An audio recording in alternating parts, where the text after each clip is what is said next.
Do not come. Do not come. I'm gonna come. Nerdrotic.com.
I'm going to come. And I came and I went just like that applause. That was fast again. Hi, everyone. It's 11:07 p.m. here on the West Coast. I am back in what we call here in San Diego County, Escondido, California, back from Las Vegas. And I was just debating whether or not I was going to go live. And I'm like, what the hell? I took a nice nap today, an old man nap, and let's have a little late night chat, talk about the events of the weekend, a lot of good news, and wow, while we were gone, some horrific news, actually. But I guess I want to start out, and I saw we have some super chats before the show, and we'll get to those. And I'm actually going to wrap up some of the questions X-Ray Girl had before we ended the show on Friday. It's not all of them. She's still working on that, but we have some of them, so we're going to do some of that as well and talk about whatever. It's kind of a chill stream. All I feel right now is gratitude. The event was brilliant. It exceeded all expectations. It was humbling. There's a lot of people to thank. A lot of people made this happen. And, it didn't, there are things I learned, but it went off damn near without a hitch, which is not what I expected at all. I kind of expected a shit show. I have a lot of experience with shit shows. I have gone to a lot of cons and had to organize people and events and things. Thankfully, I had Mrs. Nerdrotic with me, who has also organized a lot of events, especially, in the world of hair and beauty, a lot of multi-million-dollar events. She was the creative director at a big salon in San Francisco, DiPietro Todd, for a decade. So she knows what she's doing, obviously. So it was good to have that, have her around for sure. She was kind of the star, which was brilliant. And everybody got to meet her, and I got to meet so many people. The bummer is obviously, COOF, and not everybody could come. International travel was restricted. We did manage to get a couple of Canadians there, but what a pain in the ass it is to get back in that country. So, yeah, nothing but gratitude. It started out with golf and ended with chilling in a villa with George Molo, and we spent the night watching Mrs. Nerdrotic and George and I just watching some bad movies and chilling. It was great. And I'll go over the whole weekend. But really, it wasn't, I know these are probably going to be famous last words, but as far as the planning goes, we planned ahead, and we tried to keep it as simple as possible. We'll have 2 meetups, and if we do anything in between, that's great, but we'll do the 2 meetups. I had the bar in mind from day one. A good friend of mine, Alex, owns a bar named the Millennium Fandom Bar. It's a great concept. It's a sports bar, except a nerd bar. He had that little side room available for us for the private part of the event. And it was, and what I mean by private, it was, it was anybody could come in as long as you got wristbands and stuff. It was, it's just to keep track of people and, control the numbers who are going in because we could only have so many people in. There was COOF restrictions. And thankfully, I don't want to out the guy. We'll just say Alex was very cool about that stuff. Very, very cool. So it felt like normal life. It felt like a party. And that's what it was. And it was, for a lot of people, it was the first thing they went out and did in over a year. And as I stated on my tweet, and I meant every word of it, obviously, we owed this to you guys. You guys deserved a party. You've had a shitty year. Everyone's had a shitty year. This is COOF and other things have affected everybody. And to see so many people come together, and it was just smiles all around the whole damn weekend. Laughed my ass off, had a good time. We also managed to have a Friday Night Tights. Again, thanks to John Bartolo from the John Bartolo podcast for letting us use his studio with all those freaking brilliant guns, which that was cool. And learned a few things while I was there. We had to learn a new system on the fly and figured it out. We were only like an hour and a half late with Friday Night Tights. It's kind of normal, right? No. But man, I'm humbled. I'm fired up. I couldn't wait to get back to work today. All I did was pretty much catch up on what I had missed, which, it wasn't much. As far as Vegas is concerned, it's disappointing to see Sin City with their, with all of their mandates that make, listen, I'm not a doctor, obviously, but they make no damn sense in the world. You got to have your mask on, but if you're, smoking some pot or smoking a cigarette or drinking, it's perfectly okay to have your mask off. It's ridiculous. And I expected more from Sin City, and a lot of the residents there are disappointed as well. But, that's what happens when you're that close to Clownifornia, unfortunately. And we're going to talk about that. I just saw an article right before I started the live stream of our Chairman Newsom is jockeying for position. He's we've got some more mandates coming. He's got some more emergency executive orders, or chairman orders, as we'll call them, coming. And it certainly looks like California is going to lock down sooner than later, probably right after his recall election. Hopefully I'll be out of there. And that's the next move. After Vegas, this is all about getting my ass to Texas now. It's all about getting my ass to Texas. But in the meantime,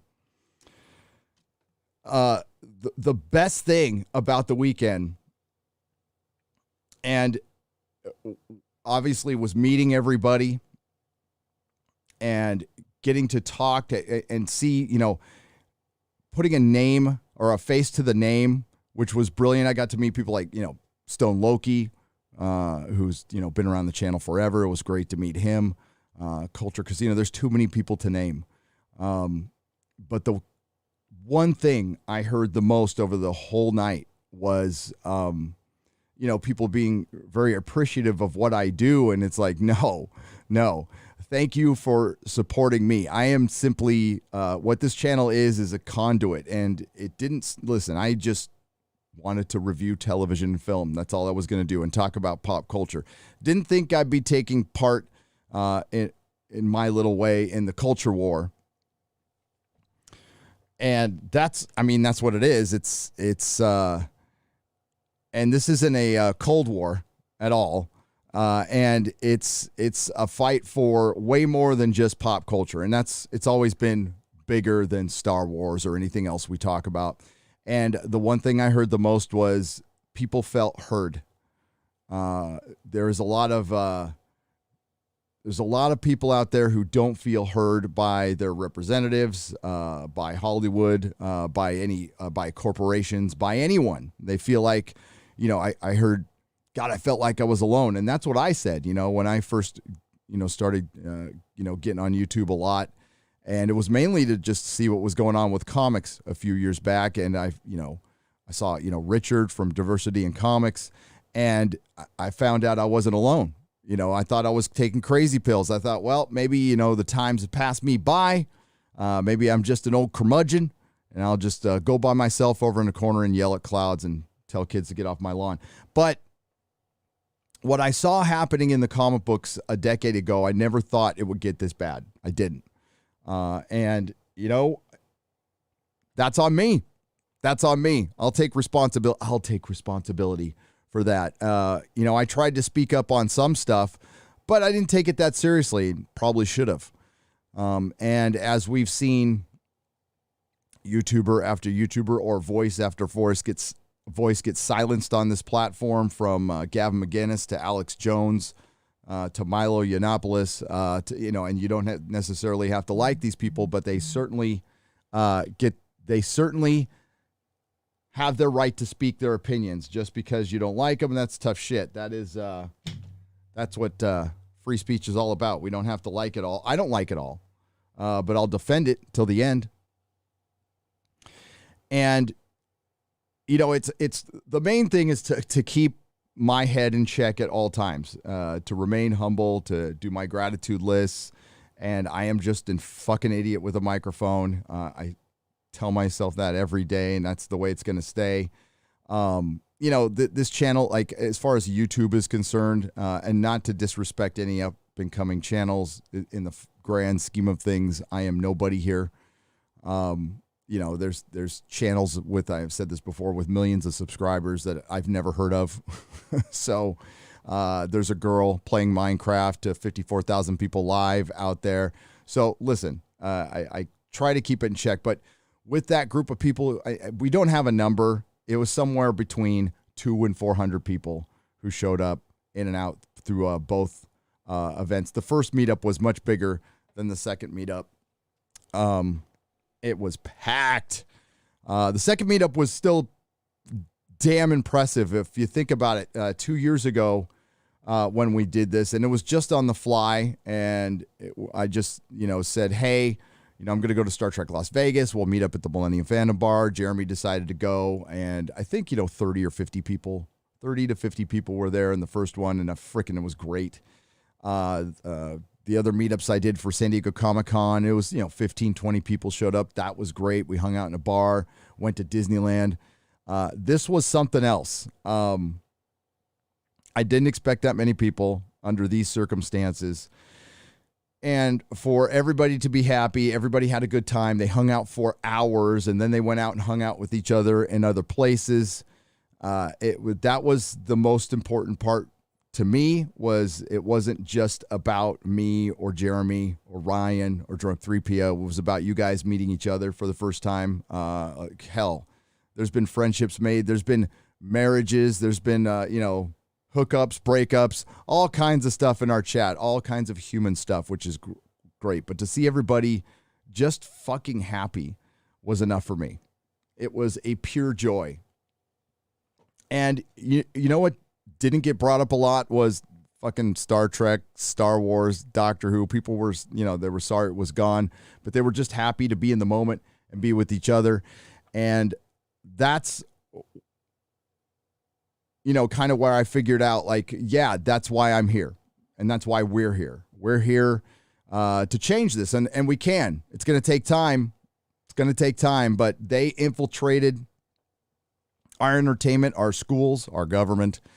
It took them years to do it, and we can do the same. That's why I've said repeatedly, we need more people like you on this platform. If you got the gift for gab, get a microphone. Let's do it. George Molo is going to he's getting equipment. He's getting stuff set up. And we had him on Friday Night Tights. He did a great job. So did Eric K. God, being, put under fire immediately, just getting on Friday Night Tights. We were, we still had like 6,000 plus people watching, and they did great, because it's just, again, it's a bunch of idiots talking. That's all we are. Right. And we had a good time. But yeah, the big takeaway is God, and I hate to use it. Almost sounds like I'm using their terminology, so I apologize in advance. But your voice matters. It does. It does.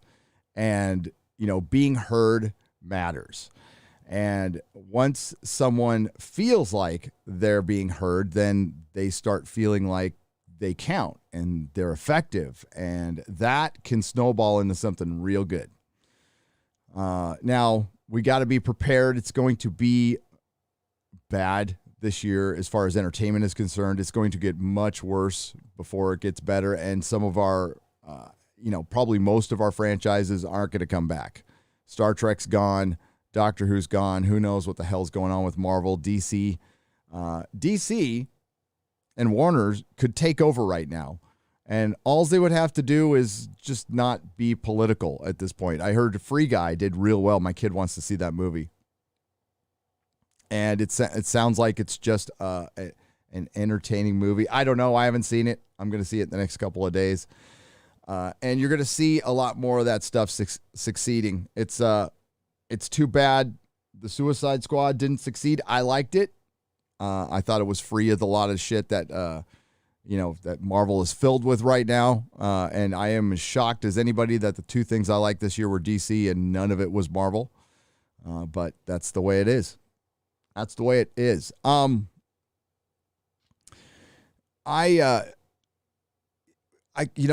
think I was talking to Az about this. I'm really happy that this happened when I was in my 50s. If I was in my 20s running around Vegas, I probably wouldn't be back by now, and I would have lost my channel months ago probably. So I'm glad I'm sober and I'm doing this much older. And it's going to bed at I stayed up pretty late, but I didn't party or anything. I left that to all the youngins. Mrs. Nerdrotic and I mostly chilled out, except for the event, which was just, again, I couldn't believe it. I'm still kind of coming down from the whole thing and trying to work it all out in my head. We're definitely going to do it again. And we'll probably, there's a couple of things we could iron out, but they weren't anything that was a huge problem. And, the sooner we plan this thing, the better. I just hope, we live in a free society when that happens. And I'm only half joking.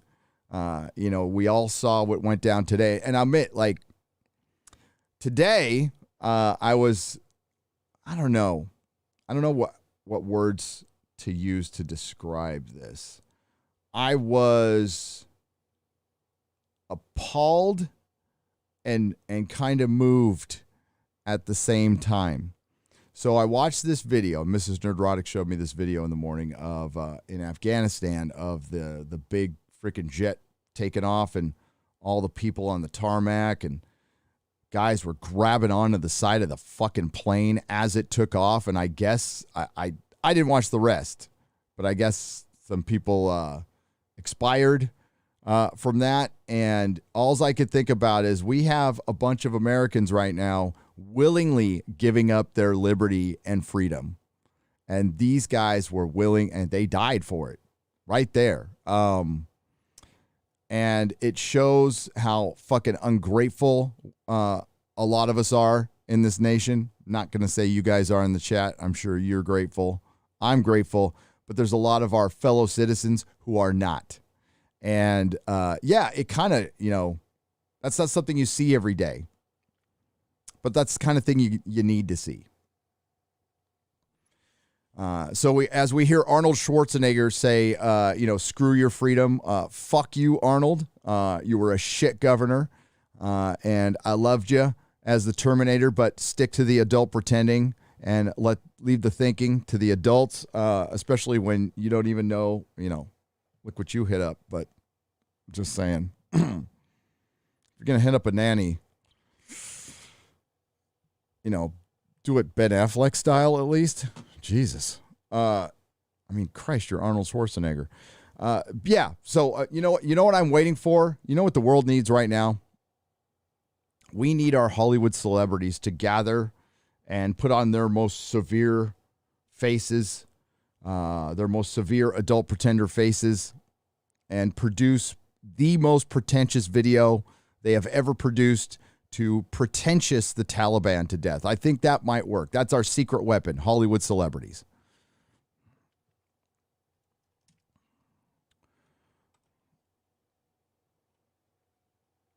And that just disappeared on me. Give me just a second.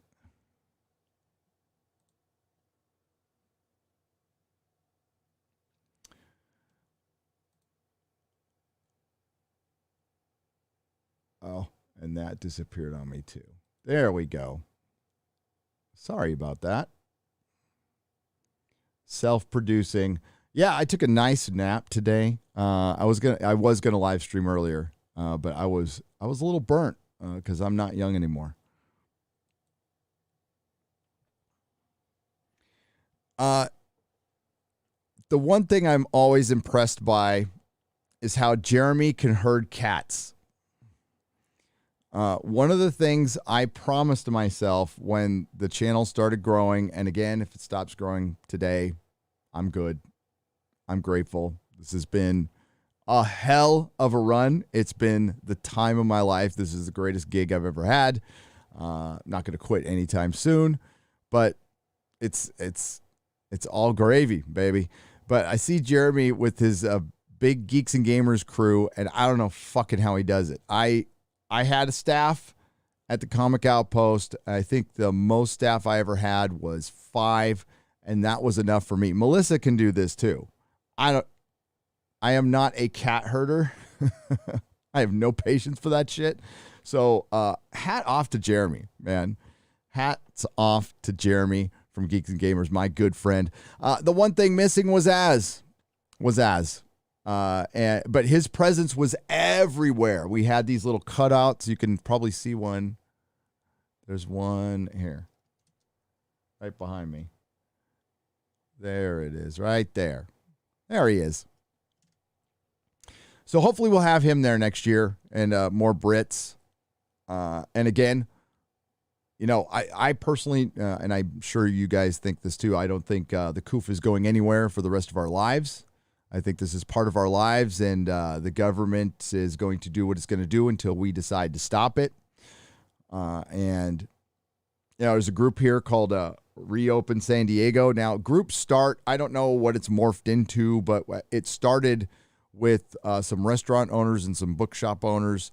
And one of the bookshop owners is a member of the Alphabet community, and they all kind of band together to keep San Diego open. And I was, you know, going back and forth with somebody on Twitter who was calling them, you know, white supremacists. And I'm like, does this look like a white supremacist? How about this? How about this? You know, it's this bullshit. I mean, it's fucking shameful that people are shaming people for not giving up their rights, for their freedom. No, your freedom doesn't come. My freedom doesn't come at a price. It's not fucking negotiable.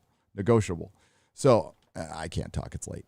But yeah, I see so many people willingly giving it up and then shaming people for not giving it up. Fuck you. Now, freedom is freedom. If you want to get the poke, get the poke. I support you. What I like, that video in Italy of the people who've gotten the poke and they have their little passport and they set it on fire in solidarity. That was fucking good to see. We need to see a lot more of that. I just don't think it's a very good approach that if you genuinely want people to get the poke, to shame them. That's never worked in America. The real life is not social media. People are not going to give a fuck. As a matter of fact, there was an article in Bounding into Comics. It's a rumor, but the Stage Actors Union is not going to is not down with the mandated pokes. So that is good. I think that is good. Let's get to some. We got some super chats here we need to get to. Let's see if we can put this on camera. God damn it. Itchy nose. No, it's none of that. Don't worry. I do have a vampiric Coke nostril. but that's from years ago. Trana, the Knitter Guthridge for $2 says, Texas, now I got to hate you by law. I'm Arkansas. Are you Arkansanian? Is that how you say it? Or you're from Arkansas? Well, I'm going to have to do a lot of, a pre-apologizing when I come to Texas. I'm going to go, listen, I'm sorry for California. We're not all like this. California is a great example of why we should probably have, at least for large states, the Electoral College for states, because I think things will be, I know things will be a lot different, because right now, LA and San Francisco run California. And if you look at the map of California, it's like the map of every other state. It's blue around the urban areas. It's red in the counties. But that's not going to happen. If I thought there was even a little chance that California could turn around, and we need that to happen. I was talking about that. Who was I talking about that to? Maybe George. I was like, we need one city, one state to flip back. But I mean, this was the one chance of that happening, locking everybody down. But here in California, people have it good. We just experienced one of the best economies I've ever seen in my lifetime just 2 short years ago. And there's a lot of very affluent people here in California who worked from home anyway, or own 2 houses and are, or owned businesses. And these are the people in power. So it's very easy for them to sit in their Marin County homes, sipping their Zinfandel and shaming people and calling them anti-vaxxers when it's an experimental vaccine. It's not a vaccine. And these are the same people who say my body, my choice for the other thing. It's real basic shit. And that's one thing we talked about a lot, is when common sense becomes dangerous. I couldn't make it to Vegas because of work, but I hope to see you next time. Hail Gary, and thank you for all you do. You are welcome. And I don't know why your name's blocked out, but I will get it as soon as your name is unblocked out. I really hate how they do this in here. Sorry about that.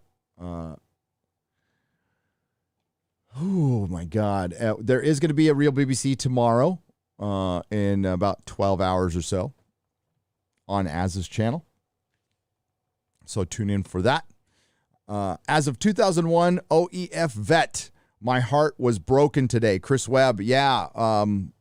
For $5. Thank you. Yeah. I've never been for the Afghanistan war. I think when I was younger and we were rolling into Iraq for the second time, I wasn't real convinced, but I was at that time. I'm like, we'll trust our government, and that was the last time I did. I took a flyer and I said, okay, we'll see. And then when we didn't find the weapons of mass destruction, I was like, hell no. The first time we went to Iraq, I was really fucking high and didn't give a shit. I was like, the world could end tomorrow. I don't care. I guess I'm pretty libertarian when that stuff, the only reason we should be fighting a war is if somebody directly attacks us. I know, it's crazy. I don't think we should be the world police. So I think we should have gotten out of there. Not like that, though. These people we put in power obviously are not qualified. I don't think there was a good way to do this. I'm not going to pretend to sit here that I know a better way to do it, but I don't think the way we did it was the right way. I think just up and pulling out and leaving all our stuff there. And I know it's very complicated, but that was horrific today, and I hope people remember it. And I tweeted about it. I'm like, of all the, in the era of bankrupt sequels and remakes, I did not expect to see Vietnam 2. Nope. Right down to the helicopter at the embassy. And I was a pup when that happened. I can't say I even remember. I remember Nixon resigning. I do remember that. But yeah, it was strange, experiencing all this happiness and joy over the weekend and then coming home seeing that shit go on. And yeah, so as Hollywood will continue to complain about the patriarchy here in the States, and as we have idiots on TikTok concerned about gender identity, I'm wondering what those guys grabbing onto the plane were thinking right before they died. I think they were thinking, I would rather die than be here. I would die for freedom. And we are dying to give it up. We are fucking dying to give it up. We have it so good. I wish I could give the person credit, but I can't remember. But we've gotten so used to our freedom. It's just something we think is there all the time, kind of like oxygen and the sun coming up in the east. And while that's a good thing, that's a testament to this country and what's good about it. And there's a lot of good about this country, by the way. Again, we're an ungrateful nation. There's a lot of bad, too. We need to work it out, obviously. But, yeah, we take our freedom for granted. I did, too. When I was young, I just thought it was this thing we had. It was our right. It's something that has to be fought for constantly. And it's something you can lose. So you can lose it to convenience. You can lose it for safety. We're just trying to keep you safe. Famous last words. The John Beck for $50. Thank you, by the way. Thank you. My only regret was not being in the room when the Az phone call happened. I can hear the monstrous yell from the parking lot, loud and clear. For anyone who likes pew-pews, visit the Clark County Shooting Complex near Vegas. Archery and skeet, too. I wish I could go, John. I can watch, can't partake. Maybe in the archery, but I would probably kill somebody. I am no Green Arrow or Hawkeye. The John Beck, thanks for being there. Sorry you weren't in the room for that. Dude, that was an amazing moment. So we had Az on my WhatsApp. And I just popped, I'm like, hey, we got Az here. And I popped it up and everybody went nuts. And it was a genuine scream and it was loud. And there's a rumor that Az had something in his eye. He said he had something in his eye. Az was speechless. Tell me when that happens. Never. I'll tell you that right now. Thank you, John Beck. And yeah, check out the Clark County Shooting Complex. Practice. You're going to need it. Kate C. I just lost you there, Kate C., but I'm going to find you A-bomb level self-pretentiousness. Eep. Yes. I think if maybe we can get our Hollywood celebrities and weaponize them. They can pretentious the Taliban to death, or they can go and just Me Too times up the Taliban. You know what? Me Too times up is here for equality. And I think their new front is Afghanistan. So I think we should definitely suit up Me Too times up, led by Mrs. Jar Jar Abrams. I think they should all go over there and fight for women's rights, because that's where women are actually being oppressed. Children are being oppressed. It's going to be a nightmare. It's going to be a nightmare. What did we hear from all of the, hey, whether I was for this war or not, I am grateful for anyone who was willing to suit up and risk their life for my freedom. So thank you. I appreciate it. And I've heard from people I know and from people, in live streams, what went on over there, just some of what went on over there. And I heard that one of the things that contributes to the PTSD isn't just the combat, it's what happens to kids over there. It's a fucking nightmare. So what do we do about it? I don't know. I don't think you can. Really, it's kind of up to, this sounds very cold, but I think it's up to a country to fix itself. I think when we go over and corporatize things, we make enemies, and we can't save the world. The problem is we've stuck our nose in a lot of business, and I'm not a big fan of that. Now, I don't like what's going on over there. Maybe, again, this is just a stream of consciousness. I am not qualified to comment, especially on military stuff. And there's YouTubers out there. Richard, he's been there. He knows what he's talking about when it comes to that stuff. I don't know. If you're going to fight. Don't half-ass it. That would be my thing. Or don't go over there at all. These police actions don't fucking work. Tim Hales for $5 New Zealand dollars. I live in New Zealand. We just went into lockdown for one case. One case. Yeah, so New Zealand and Australia are in our future, obviously, a day ahead, but they're also our future for policy.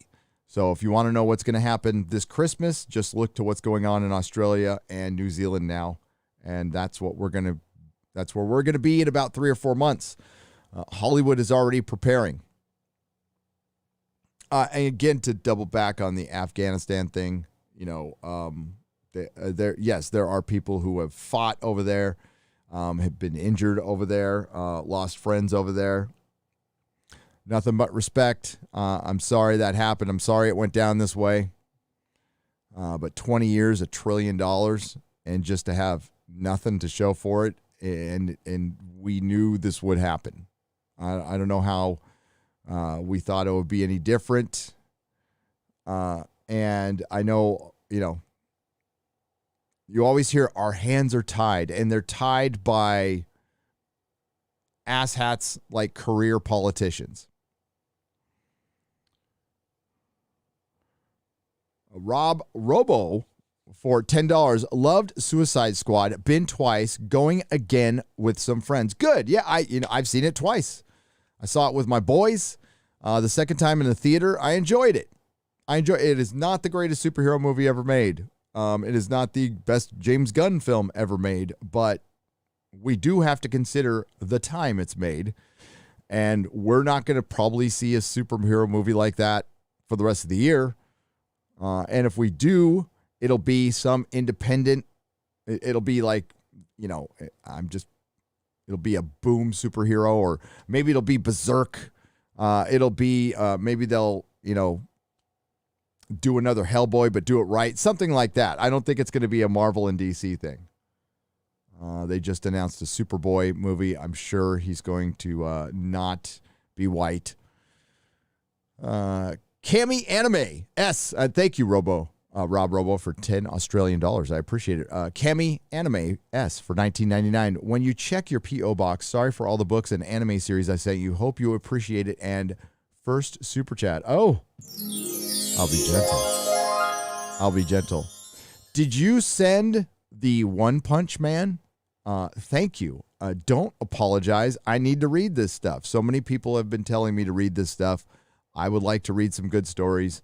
And, rule of thumb around here is if more than 10 people tell you something or recommend something, I generally pick it up at that point. I'm like, that's a lot of people. And you guys seem to have pretty good taste, so I'm going to listen. Yes, Commander Ed Straker of Shadow. Let's talk about the father, Christopher Miller. It was great meeting the nerd father this weekend. He is so fucking cool. He did some comic shopping. That was cool. Yeah, we'll get him on the show. He's on my member streams all the time. He's close to... Isn't he close to a milestone on his channel? I saw he did a live stream about Vegas, and I appreciate that, and I'll share it tomorrow morning on Twitter. But from Commander Ed Straker of Shadow, Father Christopher Miller had a guest on his live stream today who said the BBC was watching NerdCon streams. Like the BBC? Really? Well, that's maybe they can learn something. Sorry to sound like a dick. And a lot of people were live streaming. It wasn't just me. Geeks and Gamers was, Ryan was, a lot of people were. And you know what they saw? They saw a lot of people getting together and having fun. And I could say with authority that, Nerdrotic, or it's FNT Vegas. It's FNT Vegas. It wasn't just about me. It's Geeks and Gamers, and it's about you guys. It's mainly about you guys. And that was much more entertaining than Comic-Con at home.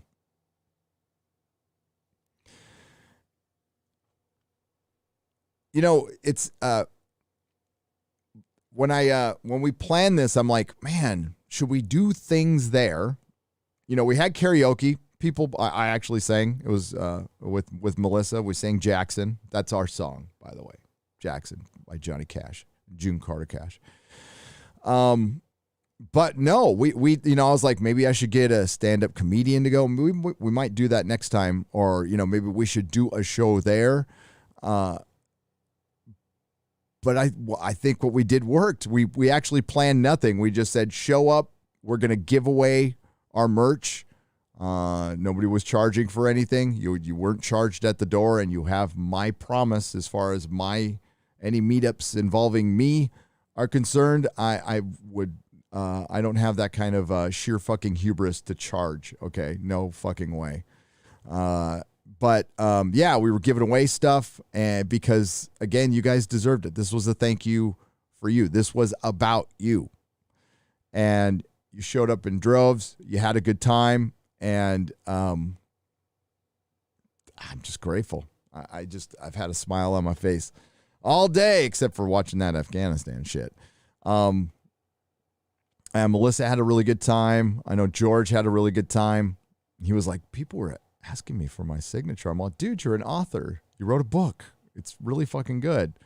And by the way, George has a story to tell. So I'll probably bring him on a nooner, and I'll interview him, and he can, it's partially in his book, but he's got a survivor's tale like no other.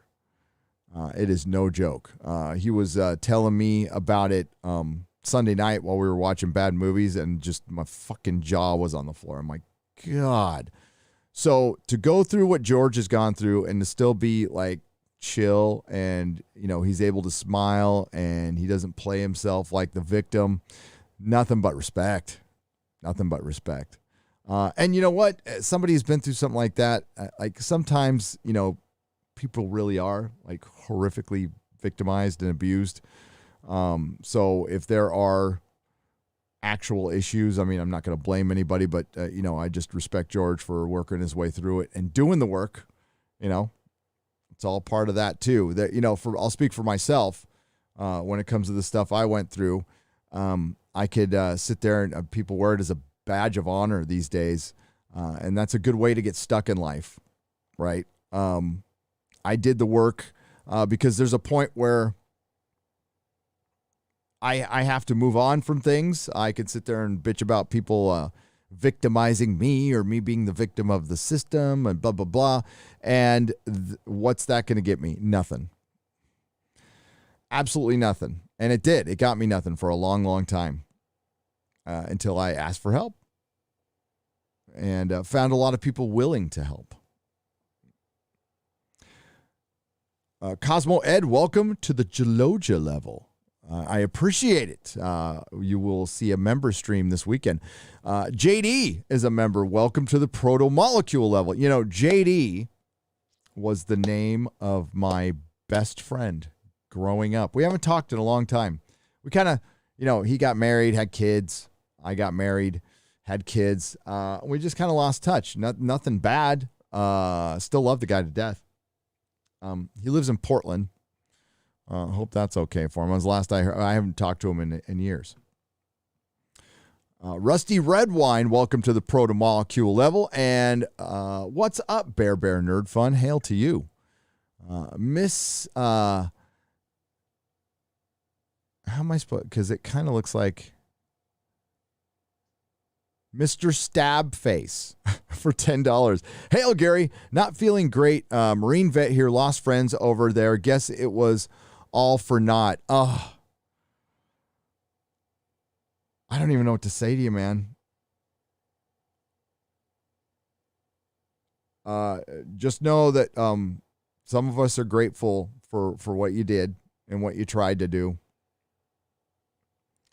I'll never hold it over anybody for going over there. I know some will. I won't. Even though, again, I am very much against any foreign operations that I understand the world isn't that simple. So, and what we have here comes at a great price, and we only know the half of it. So I'm just sorry, Mr. Stabface. I'm sorry.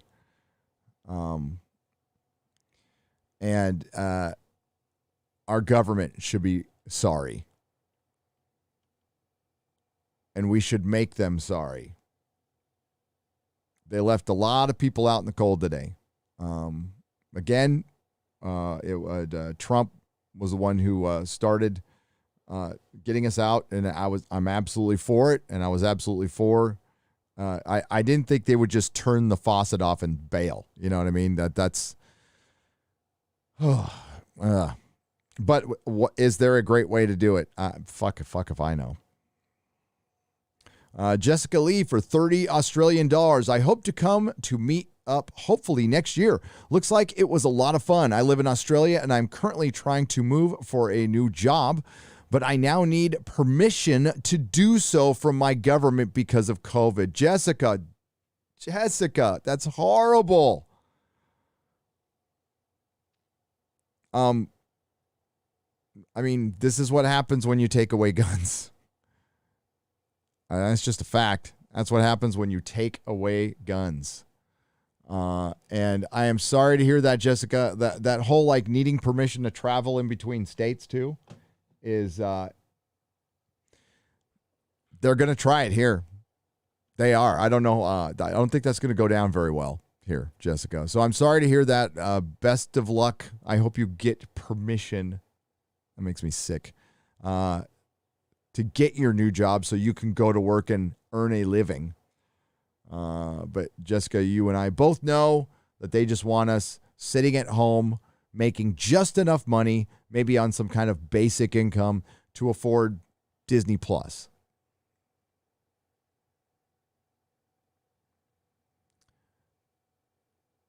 All right, we're going to mix in. What is the date today? It is the 16th. Oh, my God. My birthday's coming up. I'm going to be 52.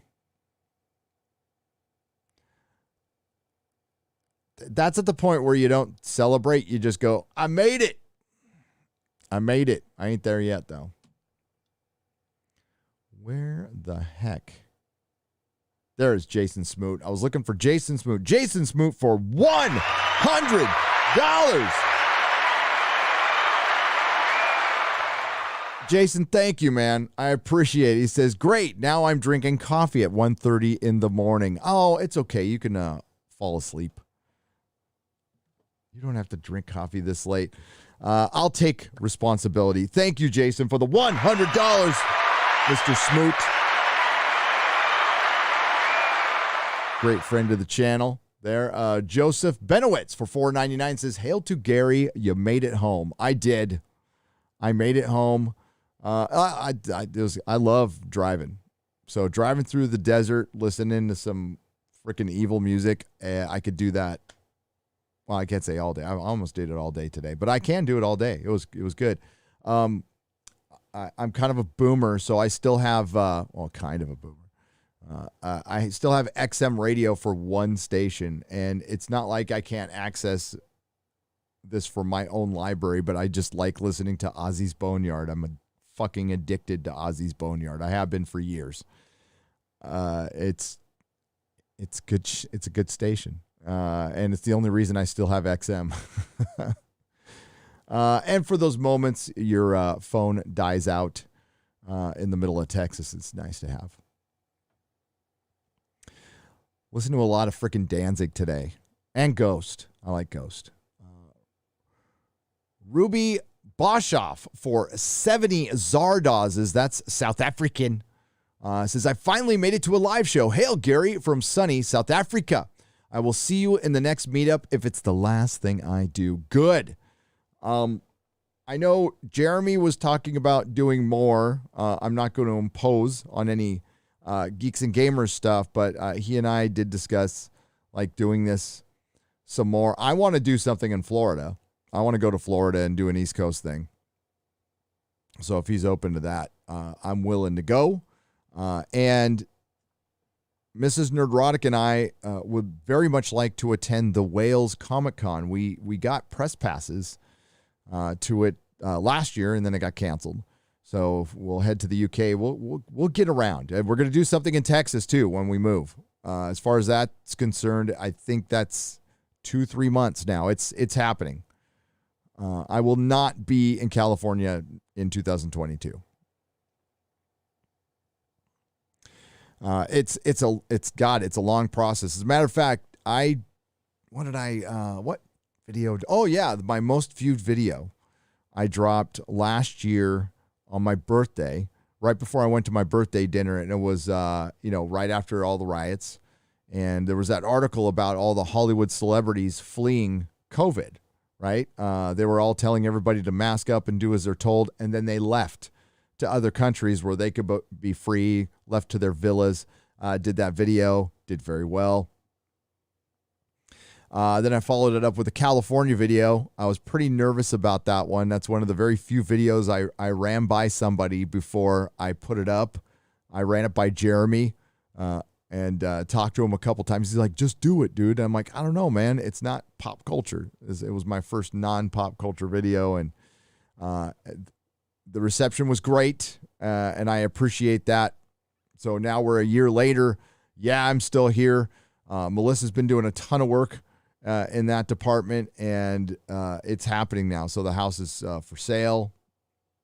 The way the market, I cannot explain this, but the way the market is in San Francisco, there's just not a lot of homes for sale there, so it'll probably go pretty quick. We'll see. I know there's that corporation that's buying up houses right now. They're Black something, not Buy Larger Mansions. The other corporation, I can't remember it. I want to say BlackRock, but I don't think I'm right on that one. And they're buying them for great reset purposes. Brian Barlow, welcome to the Jaloja membership. I appreciate it. You will see a member stream this weekend. Unpopular movie opinions for $5. I'm going to steal that "they are dying for freedom and we are dying to give it up" line from you, Gary. Go ahead. Whatever it takes to wake fucking people up.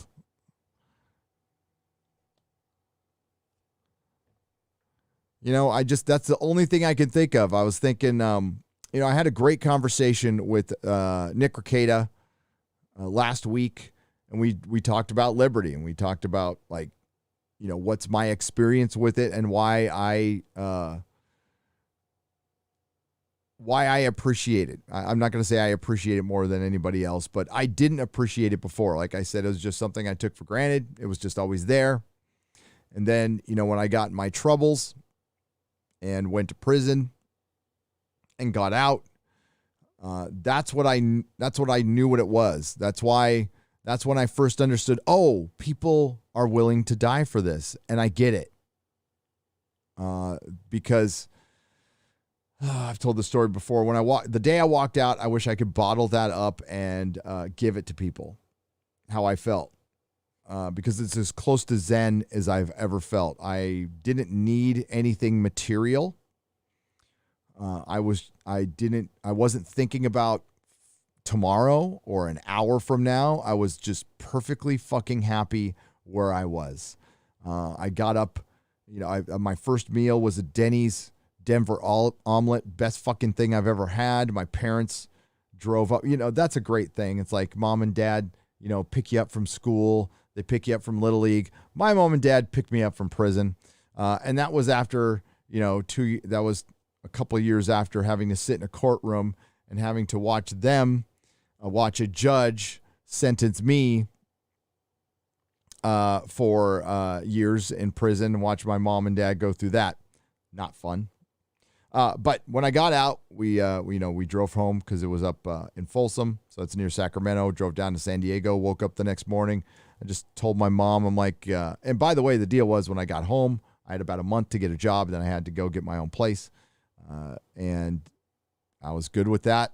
And I did that, by the way, in a month. But the first day I just got up and said, Mom, I'm going to go take a walk. She's like, cool. And I'm like, shit. And I got up and I walked out my door and nobody was watching me. And I just strolled to the fucking beach, which was 6 miles away. Walked another couple miles up and down the beach, just looking at shit. I no headphones on or anything, just me walking outside. And it was one of the greatest days of my life, because it was freedom. It was actual freedom. I could do whatever the fuck I wanted. And, I wasn't a number anymore. I didn't have people searching me all the time. The experience in there with fellow inmates and guards isn't great, and it was nice being in society again, a society I never felt part of, but that's mostly because of my doing, right? And, I finally understood what it was like to be an adult, and I'm one of the few people who learned how to work in prison. The rehabilitation actually worked. Because I didn't know what it was like to go to a job every day. I had no concept of it. So I worked a job in prison, and that got me in the habit. And I was able to get to work and pick things up. Yeah, there was some acclimating to do.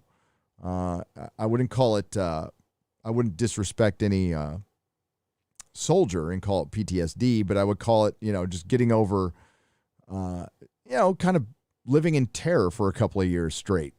It takes a minute. It's a little intense, so say a guy disrespects you in prison, you start throwing, it's time to fight. And in real life, you just blow it off. It's no big deal. It's hard to do. So I was a little, after my bliss of freedom, I had little moments of rage, of anger, and had to do a lot of work to get through that. What's up, Latino Slant? What's up, Paulie? How's it going? 16 months. Damn, bro. We in for a long haul. I'll be 6 years. And this Wednesday, homie, experience, strength, and hope. 16 months. Yeah, we are in for the long haul. You're going to be 6 this Wednesday? Excellent. Congratulations, man. That's my belly button birthday is coming up, by the way, 52. And then my AA birthday is in late December. And I have, things were so nuts this year. I blew right past my AA birthday.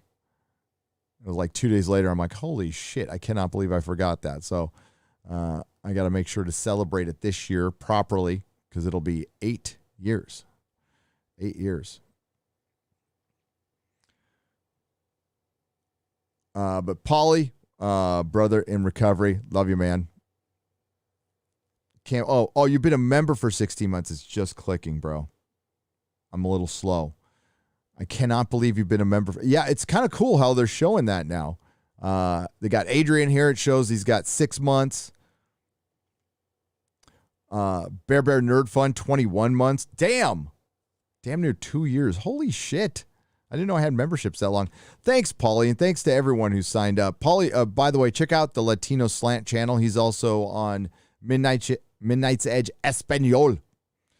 Now, he has his flaws. He's a Dodger fan, but aside from that, he's a good guy. He's got very good taste in music. You'll just have to forgive him for being a Dodgers fan. Go Padres. Ruben Christopher. Oh, my God. That just jumped on me. Sorry. I will get back to Ruben Christopher Hayes in just a minute. Where did Latino? There he is. Ruben Christopher Haynes. Ruben, it was great meeting you, and thank you for the $99.99. Ruben. Dude. Before I get to his super chat, Ruben's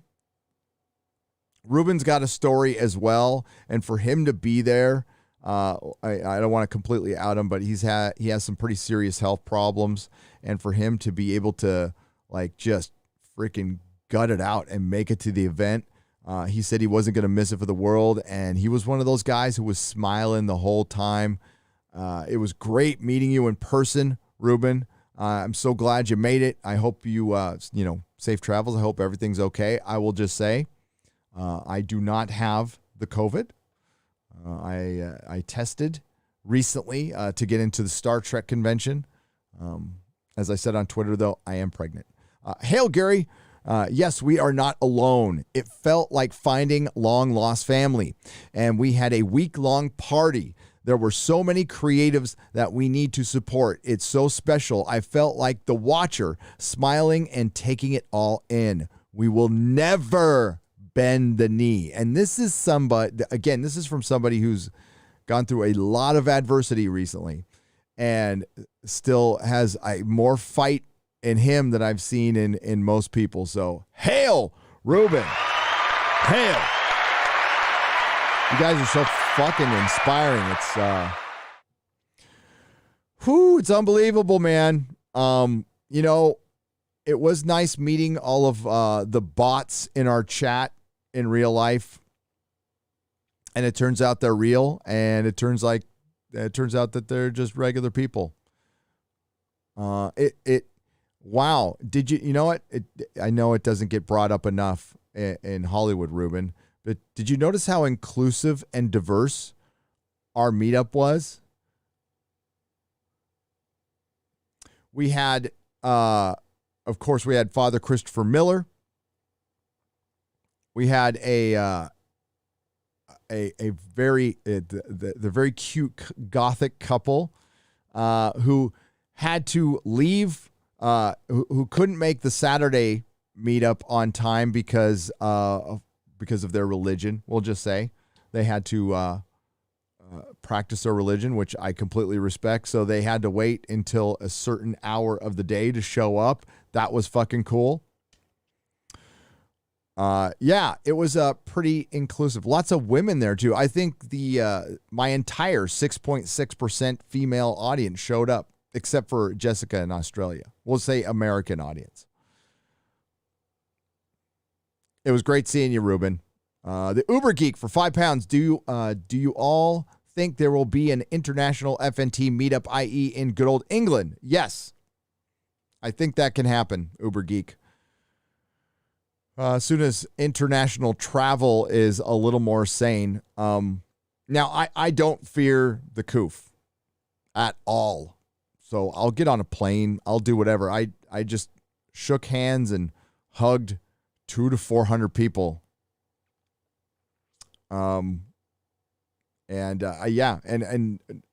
Everybody knew everybody was an adult there. Everybody knew what was going on. I'm not saying it doesn't exist. I don't know what exists. I just know we had a good time. And we'll find out in a couple days. Adrian Alvarez, I'm 22 years old, and this is my generation's Vietnam. However, I don't think the way we handled it was okay. Biden failed. He has been on the wrong side of history. Thank you, Gary, for the weekend. You are welcome, Adrian, and thank you for being in the Gandalf level for 6 months. No, it wasn't well handled at all by the administration. But I'm not a fan of the administration at all. Biden's a career politician. It's all the guy's ever fucking done. You think he would, and there's a reason that guy never sniffed success until recently. For years, for decades. Road Warrior Lawyer for $10. Too many Eloi in the West today. They feed the Morlocks who run the governments and corporations. Hail, Road Warrior Lawyer. And I think I recognize that that picture there. I think I do. I think I was talking to you this weekend too. Antoine Dennison for $2. Right. You can't change culture from the outside. Nope. You got to do it from the inside. You got to infiltrate while at the same time we create our own stuff. Absolutely create your own stuff. Create your own comic books. If you can do a web series, write a novel, do your own thing by all means. That needs to happen. We also, and I brought this up before, but we also kind of have to find a way to reach out to more independent filmmakers, especially ones who practice that rare common sense. Because I know there's a ton of stuff out there. I'm just not seeing it. I'm just not seeing it. And I don't know what the answer is for that, but keep making your own stuff. But we also need Hollywood to change. They are, unfortunately, an institution in this country. They have a lot of fucking power. And I liked a lot of what they did up until the last few years. Big fan of what they did. Not everything, but,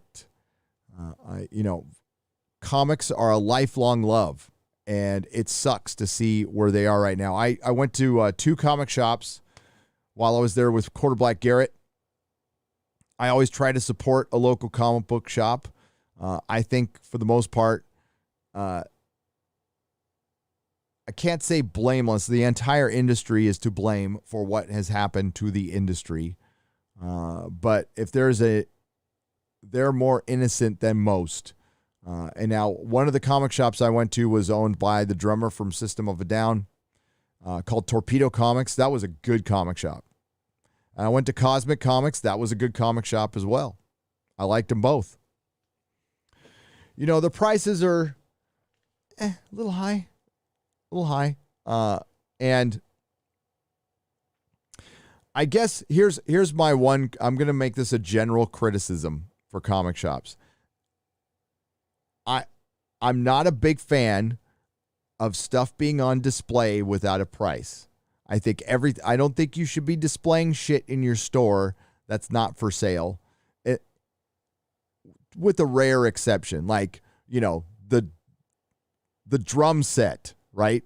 The guy's drum set is in there. All right, I can understand you not selling that, but there was a big Sauron helmet. It's like, how could that not be for sale? And it's taken up a bunch of shelf space.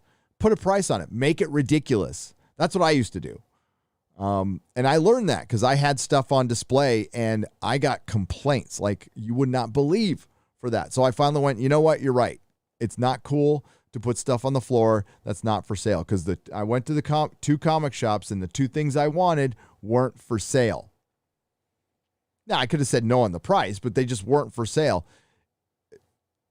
You own a store. You're there to sell shit. If you don't want it sold, keep it at home. Hail Nerdrotic. Gary, is it true that you are opening a comic book store after you moved to Texas? Long live Gary with his deceptively youthful face and the most excellent beard in all of comic book fandom. Judge Lott, thank you for the $50. I appreciate that.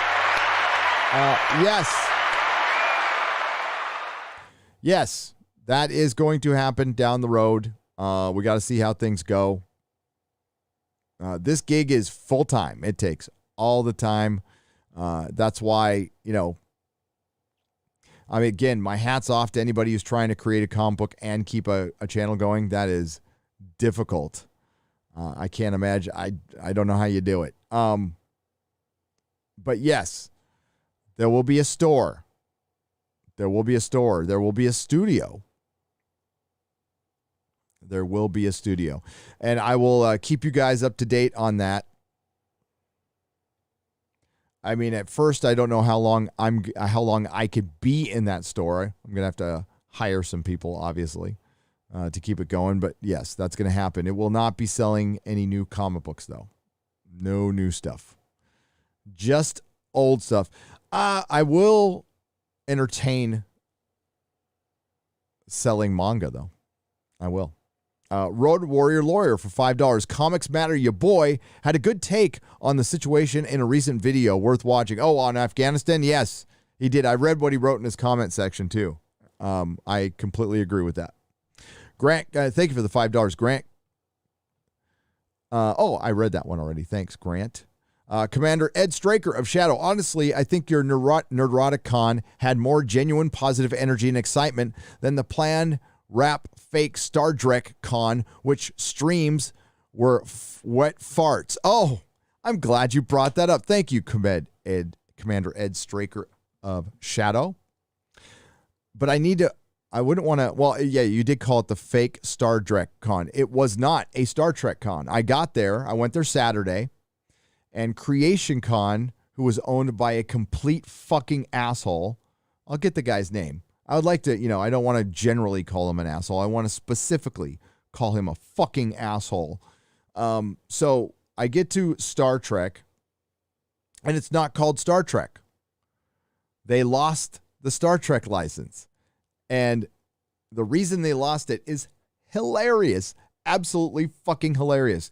Because Paramount is going to give Warner Brothers a run for their money for being the dumbest fucking company in America. More on that in a second. But I went to the con, and I was very happy to do a live stream with the Salty Nerd podcast on the floor. Had a very good time talking to those guys.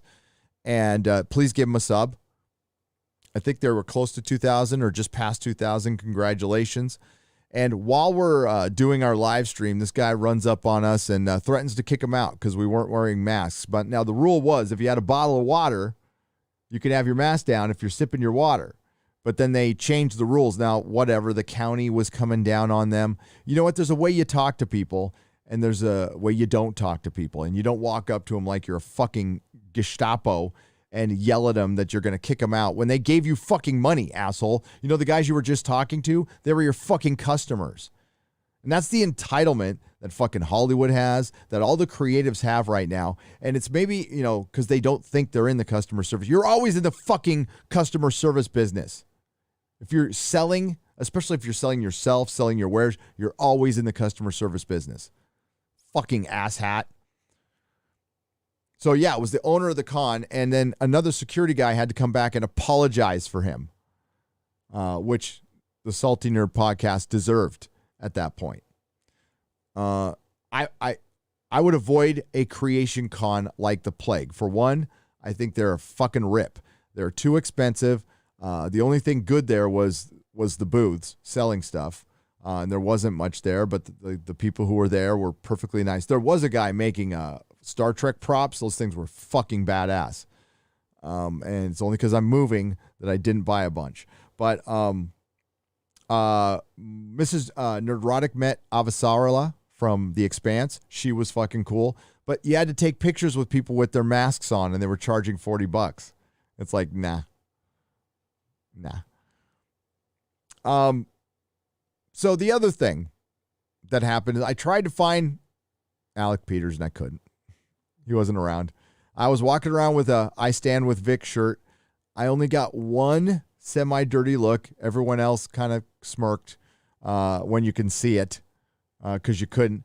Yeah, you know what? This whole walking around cons with masks on and stuff, people, I fucking hate it. I hate it. Yeah, I mean, like not seeing half of somebody's face, you're not connecting with them. It's fucking shit. So the con was dead. There was couple thousand people there. Maybe. You had to take a test prior to get in or show that you were vaccinated. William Shatner did show up to his credit, and Kelsey Grammer, and both of them apparently were very cool when it came to masks. Didn't need to have them on and stuff. So fucking, yeah, I heard Kelsey Grammer had a plexiglass thing that he removed it so he could connect to people. So fucking hail Kelsey Grammer. And So Paramount took the license back for the Star Trek convention. Get this. Because they want to start doing their own conventions. They want to start doing like Star Wars Celebration, except with Star Trek. Now. They want to start doing their own conventions now. So the only thing dumber than hiring Alex Kurtzman for 6 more years or 5 more years at $150 million, and that's pretty fucking dumb, is to want to start doing your own conventions when you can't do conventions anymore. And it doesn't look like you're going to be able to do conventions in the foreseeable future. You're already seeing conventions being canceled out to 2023. And guess what? They're going to be as dead as blockbuster movies. Once you get out of the habit of something, you know, San Diego Comic-Con is a monumental pain in the ass to go to now. You have to show up at a certain time, wait an hour in a virtual waiting room to maybe get a ticket for one day to the con. Now that people and spend thousands of dollars if you go. And that's before you even get to the con to buy shit. So you're already in the hole $1,500, $2,000 before you even get to the con. How many people are going to just want to say, fuck it, I'll just go to my local con or I'll just buy shit on eBay? So, yeah, Paramount in their infinite wisdom wants to start doing Star Trek Celebration in the era of Kurtzman when you can't do cons. Congratulations on being the dumbest fucking company in America. Filled with the retard. Oh. I emailed you a video that you really need to see. It's from NASA, a report from 2001, and it's absolutely terrifying. I just sent a few hours ago. Please try to find it. Time to watch it. I know you know what's going on, but this is horrifying. TJ for $49.99. Thank you so much. I'll check it out. From NASA, must be some exozone-ish kind of thing. NZ Greg, who is a member of the Geloja level. Hey, Gary, a man's work you're doing, appreciated all over the world from the land of the one case lockdown. Jeez. And they moved Lord of the Rings production to the UK. So that about wraps it up for Amazon's Lord of the Rings. It's going to be the billion-dollar flop. Well done. More applause. What have we gotten? 2 frames of footage so far? And it's over. Just want to say I enjoy the channel and the Friday night live stream is awesome, says Christina Kane for $4.99. Thank you, Christina. I appreciate it. Yeah, that was something else. So yeah, we were going for I was going for 5 days straight. The youngsters were going for longer. They were drinking. They were staying up late. At least I was getting some sleep, and I'm still burnt. I'm burnt. I'll recover. I have videos to make. I have one in mind that I've been thinking about for a long time that I need to do.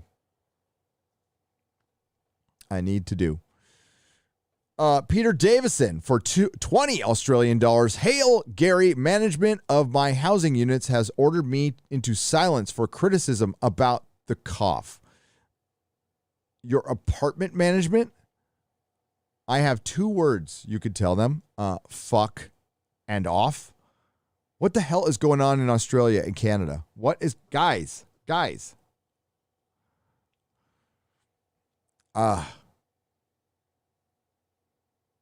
You know, it's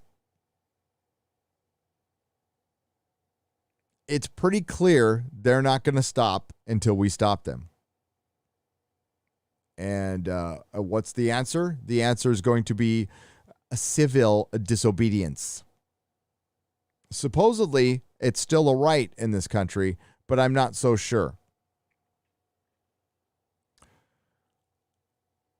I think we're all going to have to realize that we're living in a world with a virus that's going around that does kill, some people, so they say, so the experts and authoritative sources say, I can only go off of what information I'm given, and I'm not necessarily going to believe any of it because the mainstream media hasn't earned that kind of trust for a long time.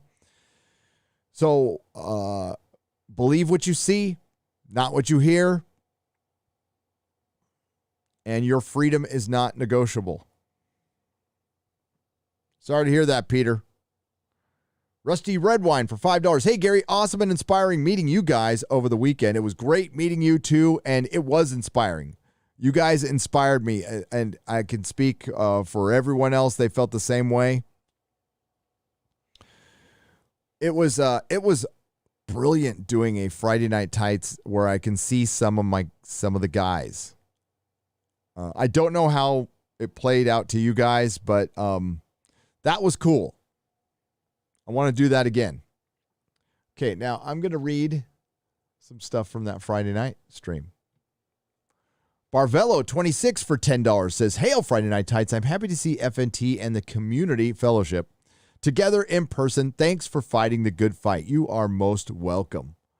And thank you for the $10. Toxic Man Flu of Dick's Division for $20 says, always bet on quarter black. I did, and I lost all of my money. So even if you bet on quarter black, you can still lose all of your money. Commander Ed Straker of Shadow for $5. Who is this person?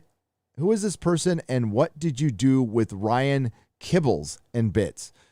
Yeah, that nice Ryan that we were talking about. I don't know. I don't know. Do not come. Do not come. Gerald Armstrong for $4.99. Want to make Az laugh? Talk about Sonichu. Sonichu. No, we're not going to talk about Sonichu. We talked about Sonichu on Real BBC for like 2 hours with Gundam and Mahler. And that was, it was fun and also the strangest BBC we've ever done. Radio Man 1017 for $10. Gary, when you were in jail, did you ever think you'd have an evening like last night? Congrats. You earned all of this. Sorry I couldn't make it, but do one in Texas. We're ready for you here. Thank you, Radio Man. I appreciate it. No. To answer your question, no. I thought my life was over. I thought I had no skills, no school. I was looking down the barrel of a long life of never expected to make any money, never expected to have a career. But something got in my head in those meetings to give it a shot, to try it. So I did. But what helped me when I got out was that gratitude I was talking about and not needing a bunch of stuff. Not needing to be a millionaire, not even needing to be a thousandaire. I was just happy to have a job. I was happy to be able to get to go to work when I didn't think I'd even get a job. So each thing was a little victory that I wasn't expecting, that I was grateful for. So I wasn't worried about like what other people had or look at that guy's nice car, or, you know, he's with the hot chick and in the nice car. What a dick. No, I was just like, oh shit. I thought my life was over and I got a job now. Cool. And oh my God, I got my first paycheck. Fucking cool. I've got money now. I didn't even, it's not like I didn't handle money for 2 years, 2.5 years. So each thing was a new fun experience because I was just fucking grateful. And that's all about turning my attitude around. It was just turning around my stinking thinking. If Paulie's still out there, he knows what I'm talking about.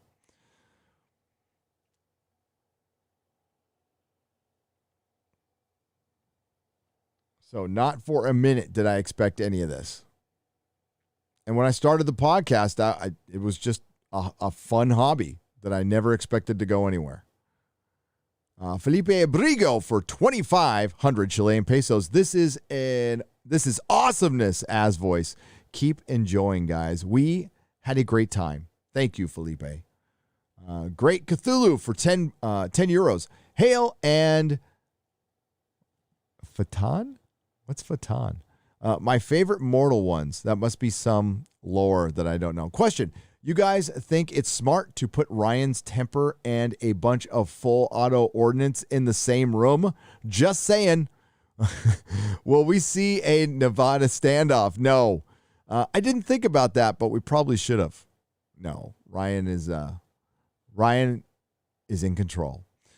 John Brodigan for $5 says, Quarter Black Garrett has pretty hair. Does he wash it using the finest juices and berries? His hair is silky smooth, almost as silky smooth as Culture Casino's hair. M Tax Shark for $10. Please put this on number 2, but only when Quarter Black Garrett throws the dice. Hail to you all. Hail to you, M Tax Shark. I did very little gambling. Oh, I'm going to be back. Let me check the date. I am going back to Vegas. It is, I think it's September 9th.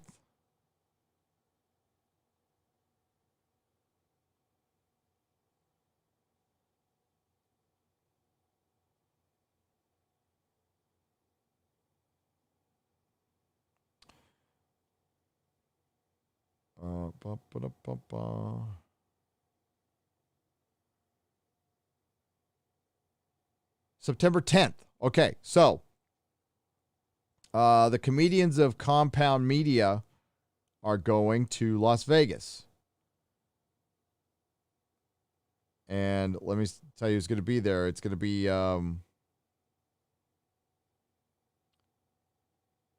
Anthony Cumia, Pat Dixon, and Chrissy Mayer.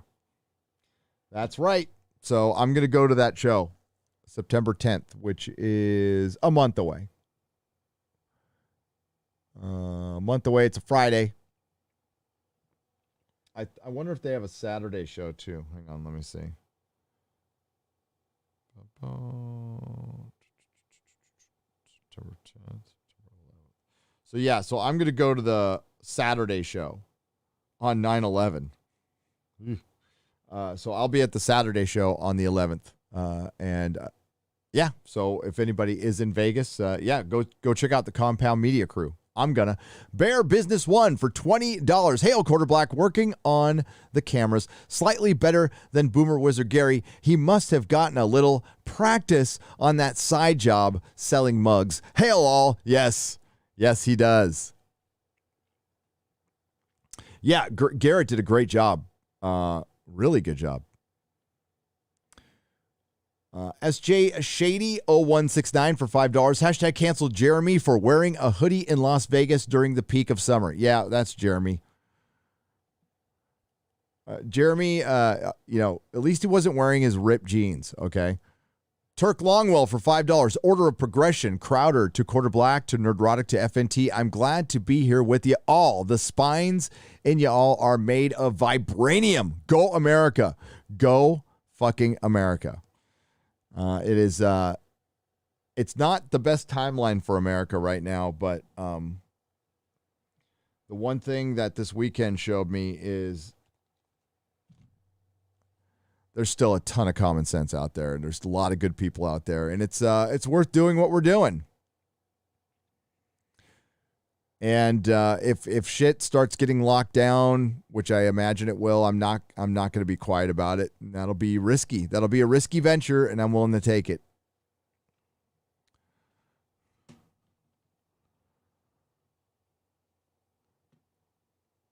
Cami Anime S for $19.99 says, yes, I was the one. I sent the One Piece series. It's not every book.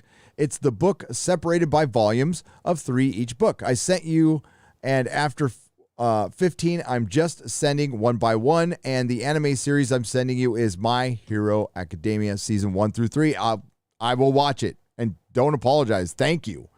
Thank you for sending it. I appreciate it. The John Beck for $20, an encouragement to the vets of Iraq and Afghanistan, maybe and encouragement to the vets of Iraq and Afghanistan. Maybe talk with a vet of Vietnam. Just a thought from a Korean who's immensely grateful for the messy U.S. intervention from 1950 to 1953. The John Beck, I will do that. I actually know a couple. I do. My pops was one. He never talked about it, though. Unpopular movie. What the hell is that? What was that noise? Native Ronin for $5. Gary, go to CDC website and type in the search term interim operational considerations. See, I knew something jumped. I heard some weird noise. That was weird. They're talking about putting people into camps. What?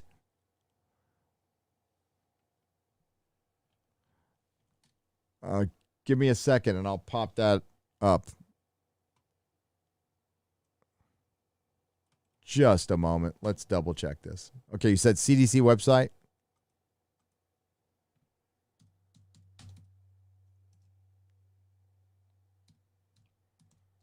Let's check it out.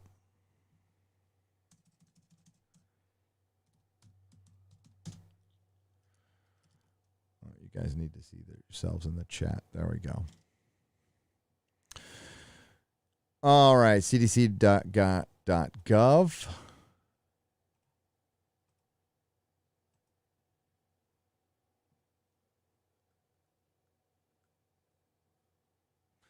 Interim operational considerations for implementing and shielding approach to prevent COVID-19 infection. And there's the link. A meeting area is used for residents and visitors to interact while practicing physical distancing 2 meters, no movement into or outside the green zone. Operational what?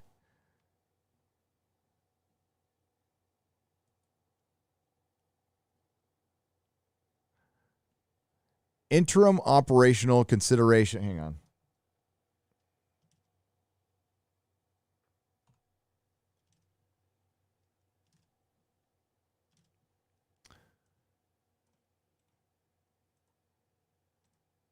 That's Gavin Newsom's article. Let's do.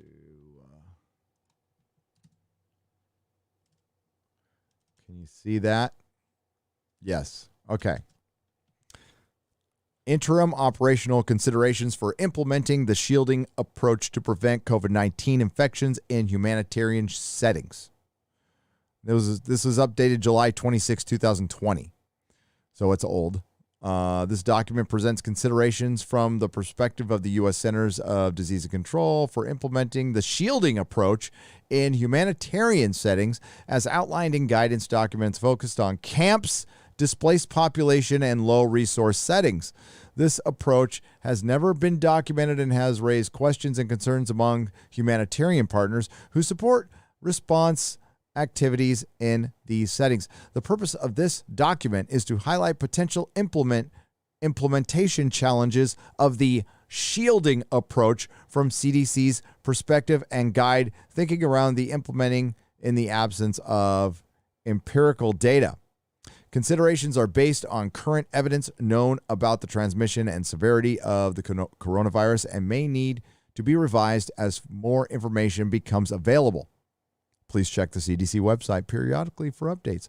What is the shielding approach? The shielding approach aims to reduce the number of severe COVID-19 cases by limiting contact between individuals at higher risk of developing severe disease. High risk, quote, and general population, low risk, high risk individuals would be temporarily relocated to a safe or green zones established at the household, neighborhood, camp, sector, or community level, depending on the context of the setting, that would have minimal contact with family members and other low-risk residents.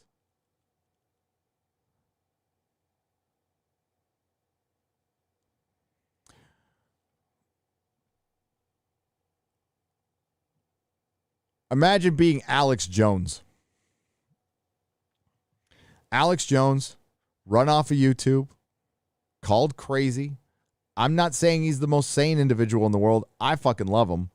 But it's got to be frustrating. Like Alex is sitting there going, I'm finally, they're seeing that I'm right. But if Alex Jones is right about a lot of the shit he says, we're in bad fucking shape. We're in bad fucking shape. I'm going to get that guy on Friday Night Tights if it's the last thing I do. Current evidence indicates that older adults and people of any age who are seriously underlying medical conditions are at higher risk for severe illness of COVID-19 in most humanitarian settings. Are they actually calling the camps the humanitarian settings? The shielding approach? Older population groups make up a small percentage of the total population, blah, blah, blah. So it looks like it's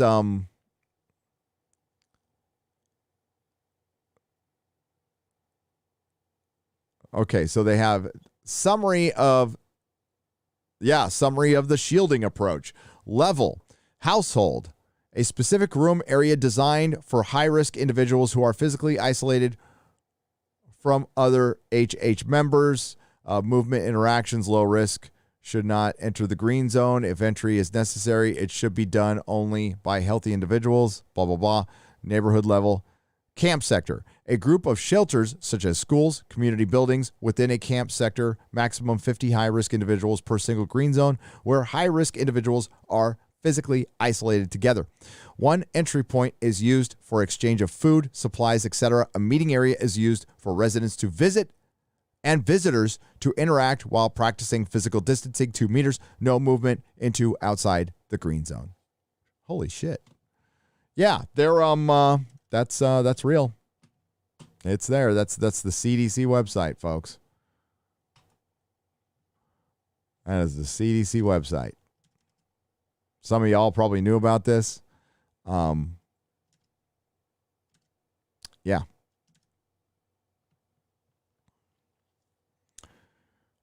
Are you surprised? It sounds like it's under consideration. This was a year ago. Not offering any excuses for tyranny because that's fucking tyranny. Unless we're dealing with fucking zombies. I can't really justify camps for anything. Or something like the Spanish flu. Something like, bodies piling up in the streets kind of thing. What we were told was going to happen and didn't happen. A Thunderous Row is a member at the Geloja level. Thank you. Anti-derivative Jill. I heard Star Trek Las Vegas canceled their Klingon karaoke in favor of bingo due to you-know-what. So your con wins in that regard and likely in every other as well. They canceled their karaoke.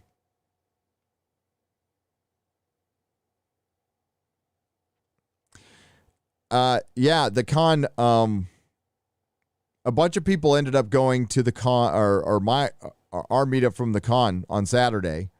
Now, I don't know if that was a coincidence or not, but they did. They ended up showing up.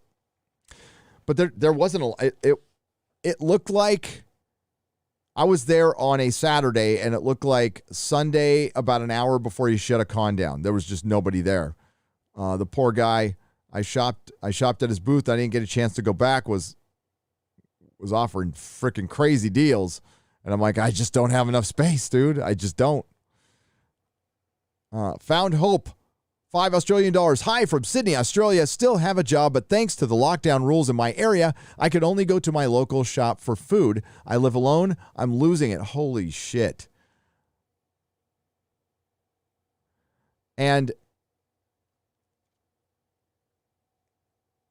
you're not somebody they're thinking about. And that's what I was talking about. There's a lot of people who are alone right now, living alone. They are isolated by their government in a literal case right here. They're not feeling heard.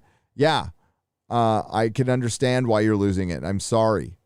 I'm glad you're at least here and you're talking to people in the chat. Yeah, take part in a lot of live streams. Found Hope. You will find friends in this chat. okay? And don't be afraid to reach out to people and say, hey, I just want to talk. Remember that kid? Remember that kid who did the TikTok that we showed on Friday Night Tights? And he's like, yeah, I want a friend. You know, and he got a bunch of shit from some piece of crap on Twitter, and it ended up getting the guy a lot of friends. Reach out. There are people in this chat who will talk to you if you're feeling lonely. And it's okay to ask for help. And I'm sorry to hear that. Fuck. I don't know about y'all, but I'm getting pretty fed up with this shit.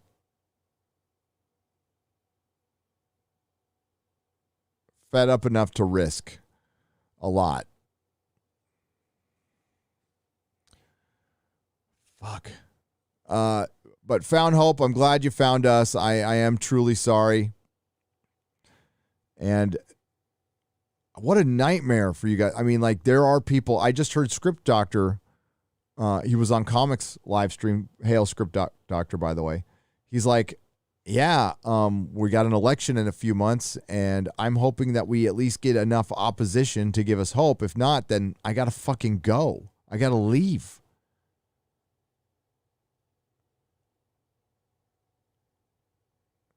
Isn't Lauren Chen moving out of Canada now? I'm moving out of California. And we don't have it half as bad as not even close to as New Zealand and Australia or Canada right now. But we're gonna. It's happening. I don't know if you're in a position to leave, and a lot of people aren't. And that's why we got to keep doing what we're doing. You hear all this bullshit about fucking marginalized people, and you know, I wonder if they realize that these mandates, these Jim COVID fucking mandates, are some of the most racist policies this country has come up with in a long time. It would make a lot of Southern Democrats very happy from 50 years ago. Know what I'm saying?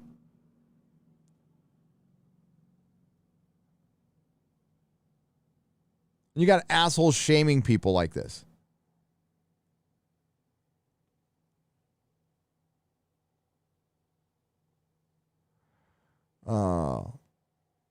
Mike likes tacos for nine. Oh shit! See, Derek. That was a great boomer moment. Let's do it. I'm gonna come.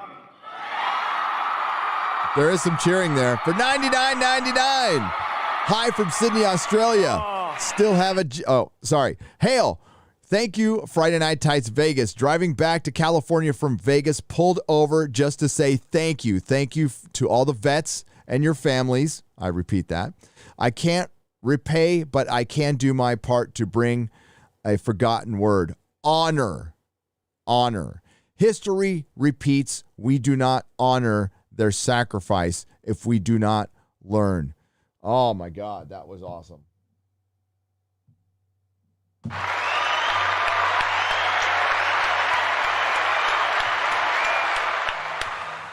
Yeah, there's a lot of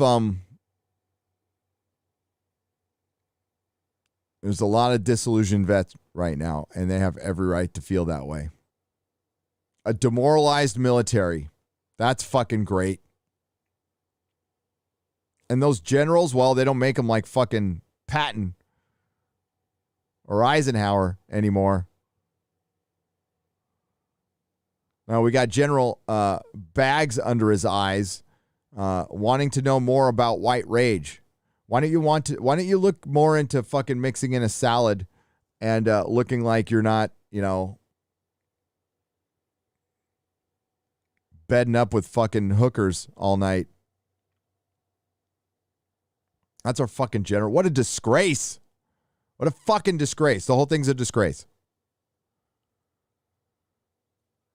Mike likes tacos. Thank you for the generous super chat, and thank you for reminding everybody about honor.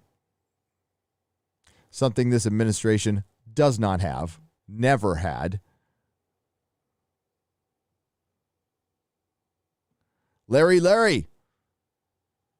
Hail. Protomolecule member for 16 months. Oh, George, stop it, George. Damn it, George. George. For $199.99. You should be in bed. Oh, George, come on, man. Always thought my ultimate dream was standing in sun god robes on a pyramid with 1,000. Always thought my dream was standing in sun god robes on a pyramid with 1,000 naked women screaming and throwing little pickles at me. Are they the spicy pickles? If they're spicy pickles, that is a perfect dream. But nothing was better than meeting you. I don't know. Spicy pickles, naked women on a pyramid. Come on. Meeting you and the incredible Mrs. Nerdrotic. 8 words. Love you, brother. Happy birthday. All hail Nerdrotic. Love you, George.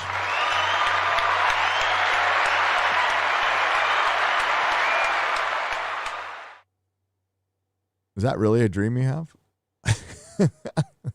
I'm trying to visualize naked women throwing spicy pickles. I could get into that. I could.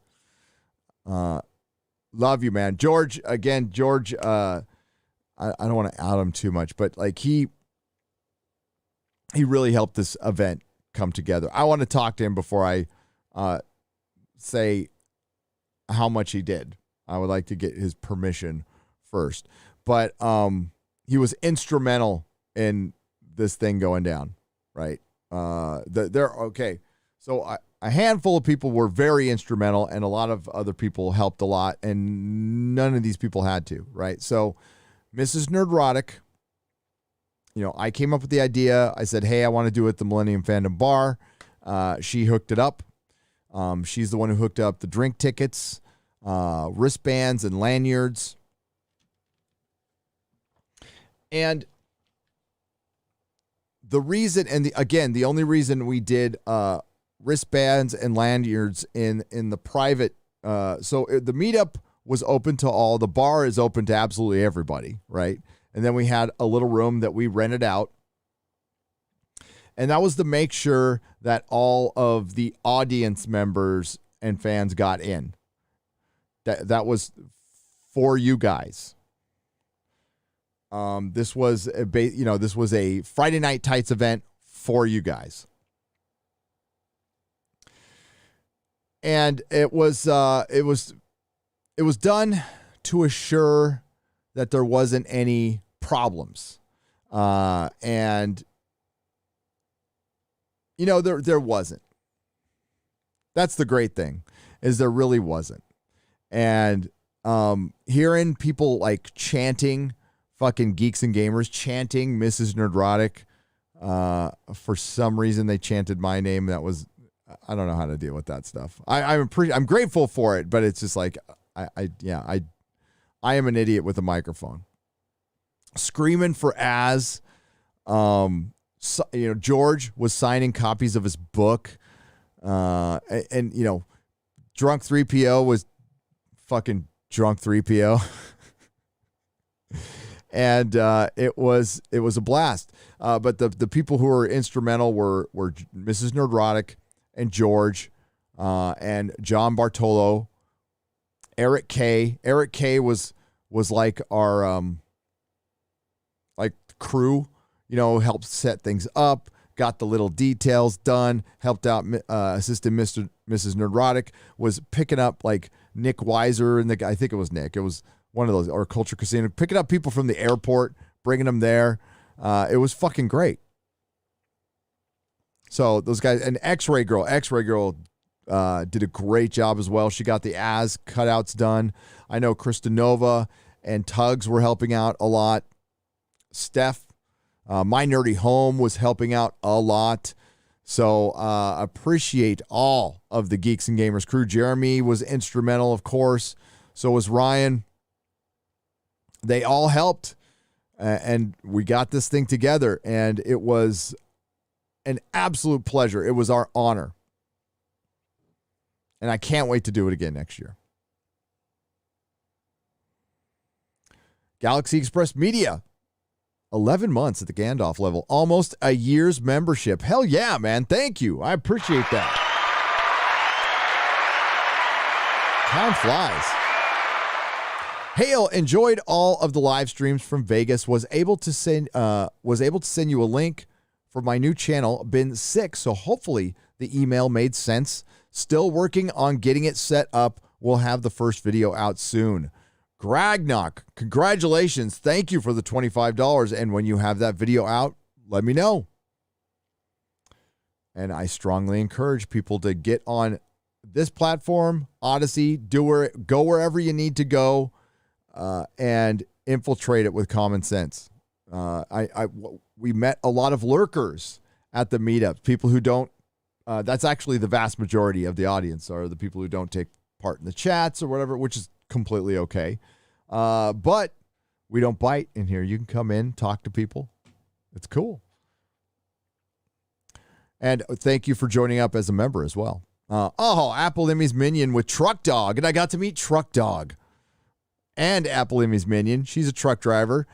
You should show off your gifts. I will. I will show them off tomorrow on BBC. I actually don't have them near me right now, or I would.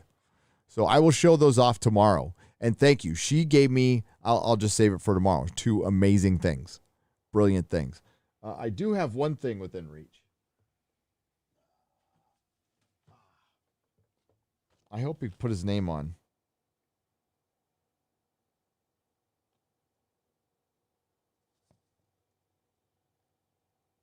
Kalinor.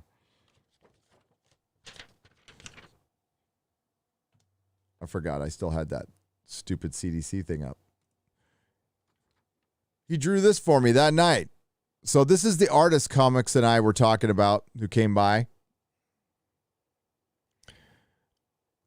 And it's Pewmonger 21.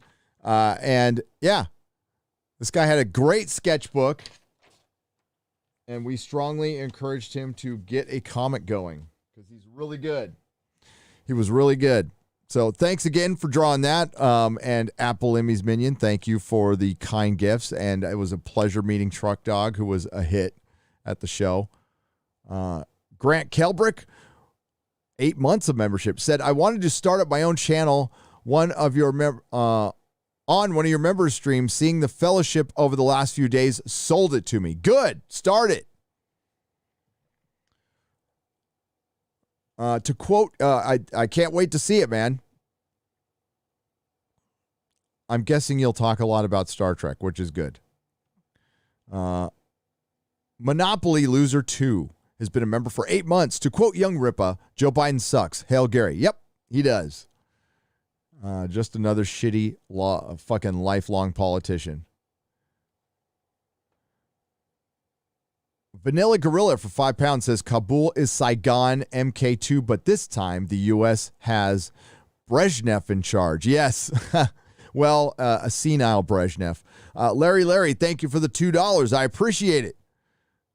We got Inject Some Common Sense. Gary sent you an important video on Instagram, user Dolphin3615. Make sure you and Melissa take note. Absolutely. She's probably already seen it because Melissa's on Instagram like a 14-year-old girl. Grant D's Nuts for $4.99. Hail, Gary. What would you rather see? A continuation of Carl Urban's Dread or Daredevil Season 4? Glad everyone stayed metal in Vegas. Fuck yeah, we did stay metal. Why are you making me choose? Why are you making me choose? I'm going to surprise you. I'm going to say Carl Urban's Dread, because if we get the same people involved with that, there's a much better chance we'll get something similar in quality. Daredevil Season 4 would be on Disney Plus, which I just don't think the quality will be there. There's great potential. I mean, if it was Daredevil who was going to meet Spider-Man, but see, you know, it would be Daredevil. It wouldn't be the same because Spider-Man's not the same as he is in the comics. But fucking Vincent D'Onofrio, he'd be wasted. You see, no Marvel male hero or male villain has the true power. Go back and watch everything. They're always answering to a female. Once in a while, it's fine. If it's equal, I have no problem with it. But it's all the fucking time now. It's like he's going to have a girl boss. He has a girl boss. There's going to be some random... I mean, freaking. I know some women have seen combat now, right? But when you're trying to sell that to me in the past, I ain't buying it because it didn't fucking happen. Except unless, of course, you fought in the, for the French resistance, then yes, there was women fighting Nazis for sure. But we're talking Americans here. So, there's a lot of suspension of disbelief that I'm just fucking not buying anymore because it's agenda first. And they don't even bother to have it make sense. They just fucking copy and paste a woman's head on a man's body. And if anybody's trying to fucking sell me that Captain Carter's body was female, yeah. John Jenkins for $20. Every member of Friday Night Tights has pissed me off and as well as saved my life. You give me an outlet, so while I give you all lovingly the finger, I also give you heartfelt thanks. I wouldn't be here today without you all. John Jenkins, thank you for the $20. We appreciate that. Even the finger, man, it's fine. I get flipped off all the time. But that's the best part about it. We don't agree with each other all the time. You don't have to agree with us. We can still be friends. My wife and I disagree on a lot of stuff. My wife doesn't like Doctor Who. I managed to still love her. Ed Rojas, who's a member for 9 months. Hail, Gary, keep up fighting. Love from Costa Rica. Right back at you. T Down Under is a member at the Jaloja level. Thank you. Let's go back to some Friday Night Tights. Gerald Armstrong for $4.99. I already read that one. Radio Man 177. Felipe Brigo, read that one. Great Cthulhu, read that one. Gray's Owl for $5. Odin and Tom were also missed. They were on the show. They were not missed. You mean at the event though? Yes, they were. I was in Friday Night Tights mode. Odin is a teacher, and he actually has his kids in school, and it was the first week of school, so he couldn't make it. Totally understandable. Tom is probably he's going to make it next year. Circumstances just wouldn't allow it, and a lot of people couldn't make it, and that sucks. I wish we could have had everybody get there. It was just I have a feeling like I'm wondering if I'm going to make it to the compound comedy thing in Vegas. The way things were changing fast. I mean, restrictions were changing by the day there. So I imagine in a couple of weeks, it will be a lot more strict. Now, you're supposed to have a mask on in a casino. Not all the casinos are making you put on a mask. I don't know. But it made it tough. So to have that many people there was a surprise. But yeah, we missed Az, we missed Odin, we missed Tom. There was a lot of people I wish to have seen there, but I was just happy for the ones who made it, and we will do it again next year. Wait, your Johnny Cash song is Jackson and not Folsom Prison? Come on, man, says Clark Terry Fan. It's our song. No, Folsom Prison Blues is one of my favorite songs, Clark. Thank you for the $5. No, but our couple's song is Jackson. Ajax, the greatest, for $5. Mr. Beekler, sir, you are an inspiration. Hail. You guys are the inspiration. You guys inspired the hell out of me over the last few days. And you do all the time right here in the chat. You're fucking hilarious. You're smart. And that's, that's gotta stay in our head that the most important thing, obviously, is you guys. You are the most important thing. You were the most important thing at the meetup. You're going to be the most important thing tomorrow. And we still have a lot of work to do. I met somebody at the event who just started watching my channel 4 weeks ago. I don't know where some people, not you guys, but some people well, I got a tweet today. Why don't you do something more positive? And I get that like once a week. This whole weekend was positive. And for, well, I'm sorry. I'm not sorry. The news isn't great. Once it starts being great, I'll start talking about it. I have no control over what Disney makes or what Kurtzman does, or wish I did, or what the BBC does. No control. I just talk about what I feel passionate about. I did like the Suicide Squad, though. The person managed to miss that. But yeah, you guys were the inspiration, and everybody felt like the fire was lit under their ass after the weekend, which is great in a good and positive way. I did speak to Jeremy today. I think he's in Texas. He's going to be in. I don't know if I should say. I think he said it out loud, didn't he? He's going to be in Texas tomorrow, somewhere in Texas. Blaine Savini for $50. Thank you. Hi, I'm a retired teacher. I would not mind working in your store. I know mostly Silver Age and Bronze Age Marvel. You can totally trust me. I am an English teacher. Blaine, yeah, if you know Silver and Bronze Age Marvel, you'll be fine. You can get the rest through osmosis. We're going to have a lot of that and a lot of Silver and Bronze Age DC, obviously. Maybe some Golden Age stuff, too. There's going to be a lot of stuff. When I open up, talk to me. The Twinkie Kid for $9.99. Emotionally warped after today's events and finishing Babylon 5. Appreciate the streaming from Vegas and overall. Vote Michael Garibaldi for California government. Michael Garibaldi. If he were still alive, I think Larry Elder, right? Is that who we're voting for?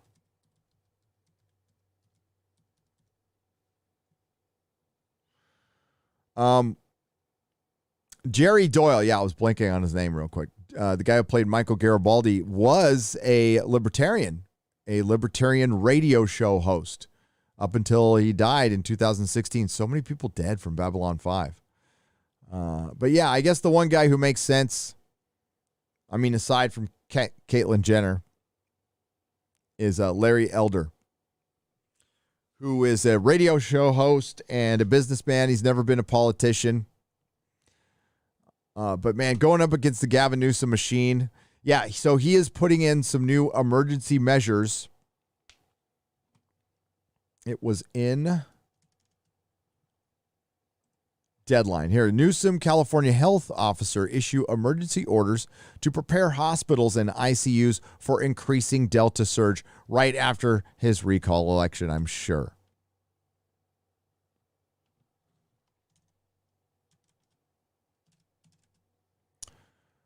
On Monday, California Governor Gavin Newsom's office announced that one of his staffers who was fully vaccinated had contracted the COOF. According to multiple reports, the staffer had not been near the governor or any of the aides who have worked closely with Newsom's of late. The breakthrough case in Newsom's orbit comes on the same afternoon that the state's health officer, Dr. Thomas J. Argonne, issued a new health officer order meant to ensure rapidly filling hospitals and ICUs flexibility. California is currently experiencing the fastest increase in COOF cases during the entire pandemic,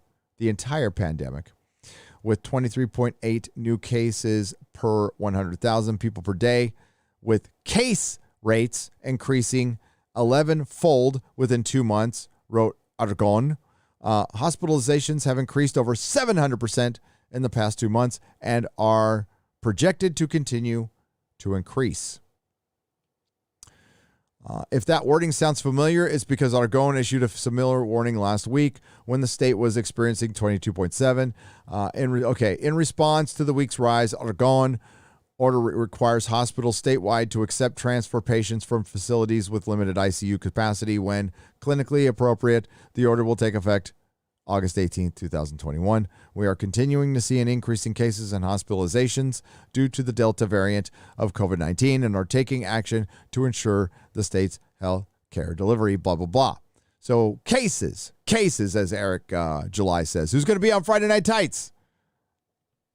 This Friday. Eric July. Cases. The last time the state took drastic action was during the deadly winter surge of the virus. Today, California reported 7,166 hospitalizations and will likely surpass 7,200.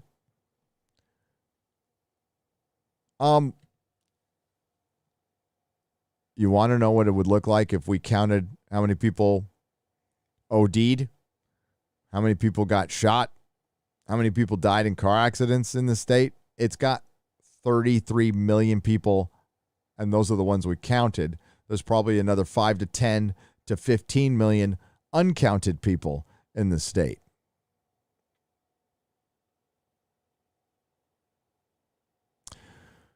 But they're not reporting deaths. Why not? So they're really pushing the poke.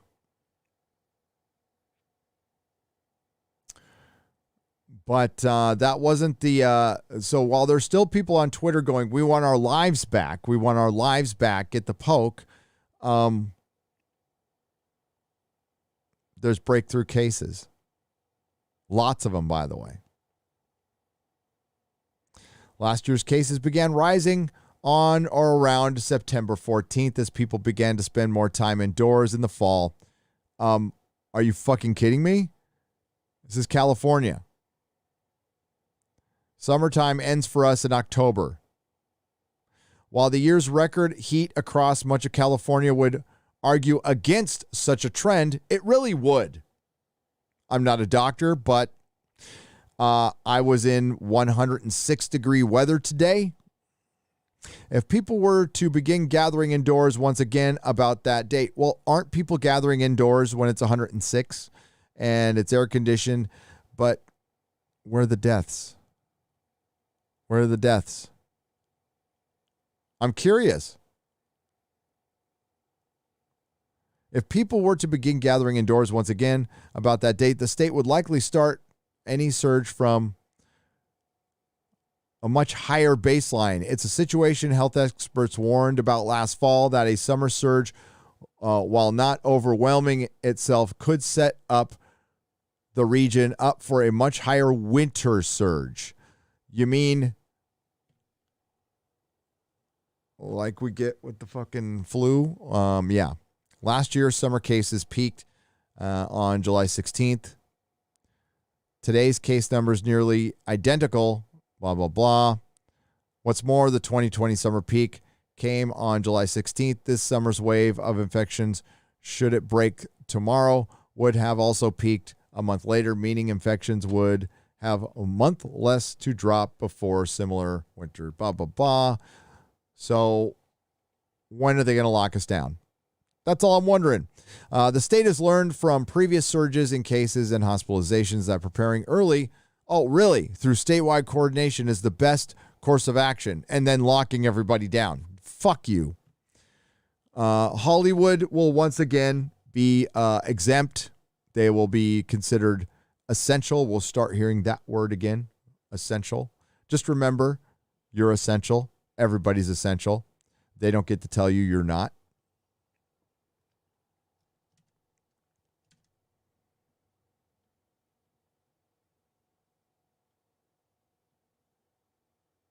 The only reason we're not locked down yet is because this asshole's getting recalled now. Is it going to work? I don't know.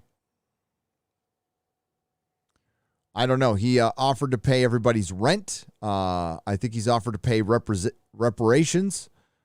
I wouldn't be surprised if he offered reparations to Japan next and reparations. I don't know. to Sicily for the Moors conquering them. Who knows?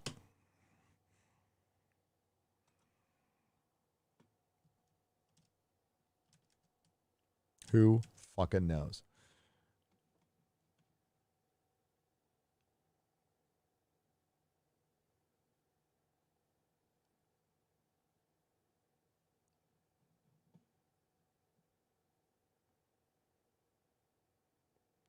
Editor MG for $10. Jeremy. Oh, it says Faramee. Kick ass. I don't know if you meant Jeremy or Faramee. I kind of like Faramee. Editor MG for $10. Thank you. And that's from Friday Night Tights. Global Albatross for $10. Sorry, I missed the gathering. Watched all your streams and it was a gas. Glad you continued the Friday Night Tights tradition of including cool ladies. Is Ryan really such a chick magnet? No, it was just because Drunk was falling asleep on the couch and becoming the official meme for FNT Vegas. Ord's World for $19.99 this weekend has been amazing. Thank you, fam. You are welcome, my friend. And please subscribe to Ord's World. Ord's Board had his channel nuked by fucking YouTube for no fucking reason, and they wouldn't even listen to the guy. So he restarted a channel, and it's called Ord's World. The Filthy Casual for $5. If Az and I put our heads together, we would look like a pair of testicles. Hashtag balds unite. Oh. Smooth testicles, though. Like a shorn scrotum. It's really quite breathtaking. Spartacus Aurelius for $5. You've started something that will soon eclipse the Star Trek Con. Can't wait to come next year. As better come then. Good to see you all together. Hail. Thank you, Spartacus. Well, yeah, there will be no Star Trek Con. I don't know if they're going to do their sci-fi con, but no Star Trek Con next year. Love you all. Gundam and Mahler keep me sane. Big thanks to Az for an email earlier. Really cheered me up and made my day. Oh, and Mrs. N rocks. Says Buzz Burling for £5. Hail, Mrs. Nerdrotic once again. Yes. Not only for putting up with me, which is enough. John Schwalbach for $25. Had a great time meeting you all, especially X-Ray Girl. She has all the right girl parts. Oh, I'm in Vegas airport going back to Merced. Hail Friday Night Tights, and hail to you, John. I appreciate it. Thank you for the $25. And yeah, John, X-Ray Girl has all the right parts. She has a great mind. She has a great mind, and she does a very good job as my producer. And yeah, I saw a whole new side of X-Ray Girl this weekend at the that was unexpected and funny. Jeremy S. for $20. This 20 is for Quarter Black being a badass professional running a different studio like it's his real job, even though it is.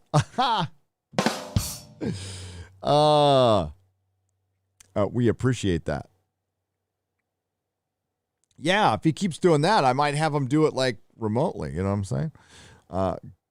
Ghost Ring for $19.99. I have joined late and I heard the sweet voice of Gundam. Awesome. Yeah, dude. The show, I mean, it was a Friday night show. We were talking about the meetup a lot. And, you know, at points it was, you know, kind of a shit show for our guests. So I really want to, you know, extend my thanks to Gundam and Mahler for being a part of it. We really wanted for them to be there. So thank you for being there and sitting through the chaos. Love those guys. Love those guys.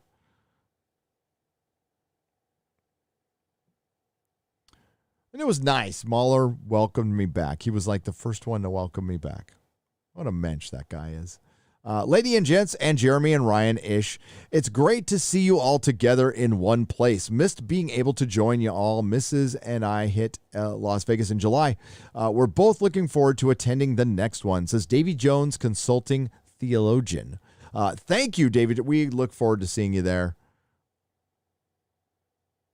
And that's what we have for Friday. There's a lot more for Friday Night Tights, but that's the one. That's the ones X-Ray Girl had set aside for me. So we'll do a square up on that, obviously, later. Let's get back to these. One moment. I have to get to the donation side. There we go. The new normal for $5 says, here's a link to the intro for the series. If you're interested, you're partially to blame for my channel's creation. Keep up the good work and hail. What series is that? The New Normal? Well, I'll take a look at the link in just a second. And thank you for sending it. And thank you for the $5. I appreciate it. We got Bones 8 for $50. Is Hail Gary just lurking? See? The lurkers, always out there. But they take part once in a while. Thank you, Bones. I appreciate it. The New Normal for $5. Gary, check out the latest videos on my channel. I'm remixing the documentary Hyper Normalization. It explains how we got to this place. I got an intro for it as well if you don't have time. Well, I'll check it out, New Normal. I will check it out. And thank you.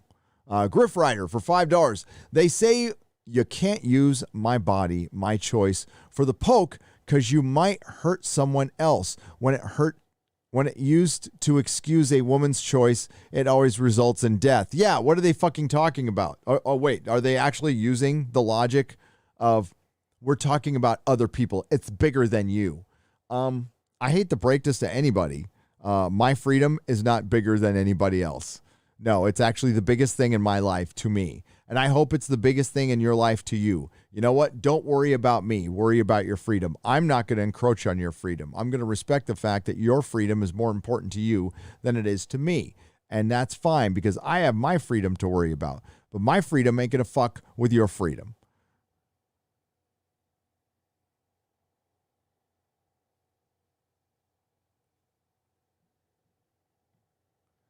Hail, Gary, good to see you back. Hope you had a great time in Vegas. Glad you made it home, and I hope your move goes well. Thank you.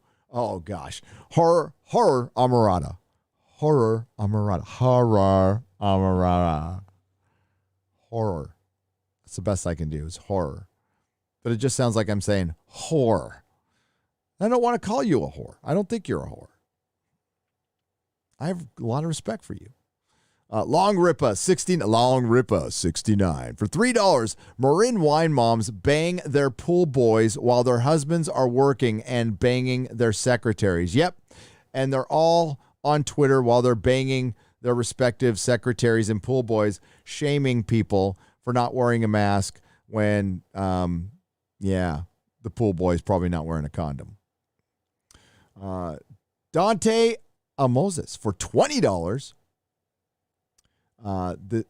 Hail, Gary, I'm starting my sobriety today. No alcohol, nicotine, herb, or porn for 30 days.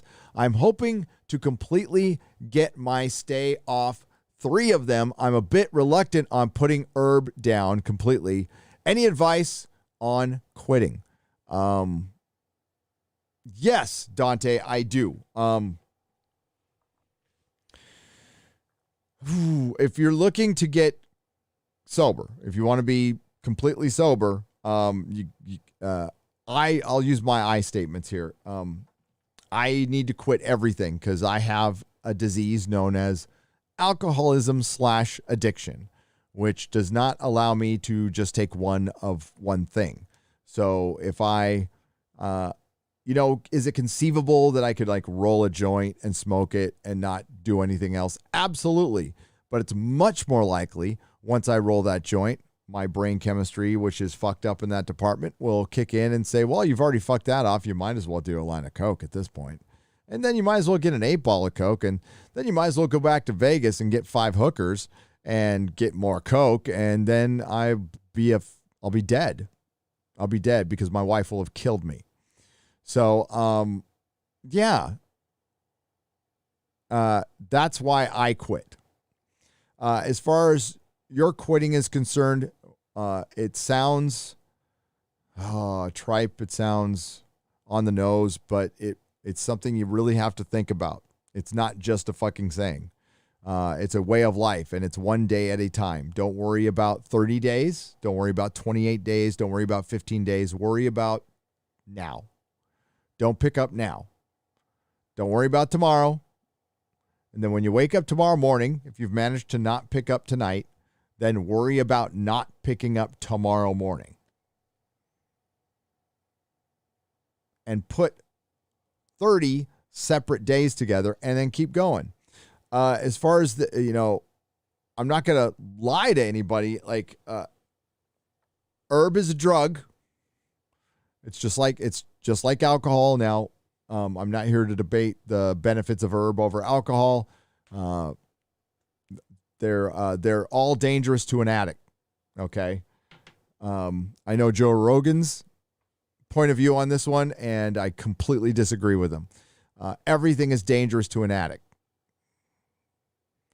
And that's the way you have to keep it. As far as, working recovery, I guess the one thing the one thing people have the hardest time with is the higher power. It doesn't need to be God. It could be the universe. Mine's the universe. So, but that hardest part is the first day. So keep it very simple. Don't overcomplicate your life. Like, if you want to fall off the wagon on one of them, I would say porn is fine. Porn is fine. If you got it. But the other one, just try to keep off it for tonight. That would be my best advice. Don't future trip or anything. DW for $5. Weeks ago, you said you might be in Milwaukee in September and that you might do a meetup. Is that still possible? I couldn't make it to Vegas. And I'd love to be able to meet you. DW, it is possible. It's a matter of either me getting on a plane or finding the time. My father-in-law's memorial is at the end of September, and my family's going out there. My father-in-law, who passed in November. So he's got brothers, and he was from Wisconsin. So Melissa's taking his ashes out to go do the funeral. And she gave me an out. She said I could stay here. Now, I hate to fly. I don't like flying. I just don't fly. But I'll drive out there. I got no problem driving out there. So we're going to see if I can fit it into the schedule. I mean, just in and out on a weekend or something like that. So, yes, it is possible. And I will keep you guys updated.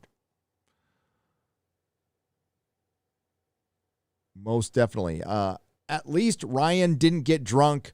That could have been weird, says Grant Gregory for $1. Oh, on Friday Night Tights? Yeah, he got pretty ripped on the other live stream. I'm glad he got that out of his system. Not Ginger for $5. Thanks for the meetup, Gary. Had a great time at both. Thanks for telling my fiance how cool I am. Oh, of course, you are cool. You are one of the coolest. And congrats to the fiance for locking that down. There you go. Mo Money Mama for $10. Thank you for making our family night sane. You're welcome.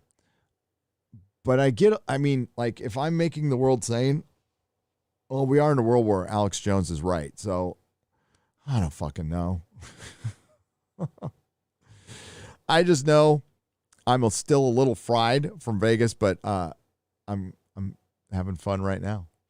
Thank you for the donations, everyone.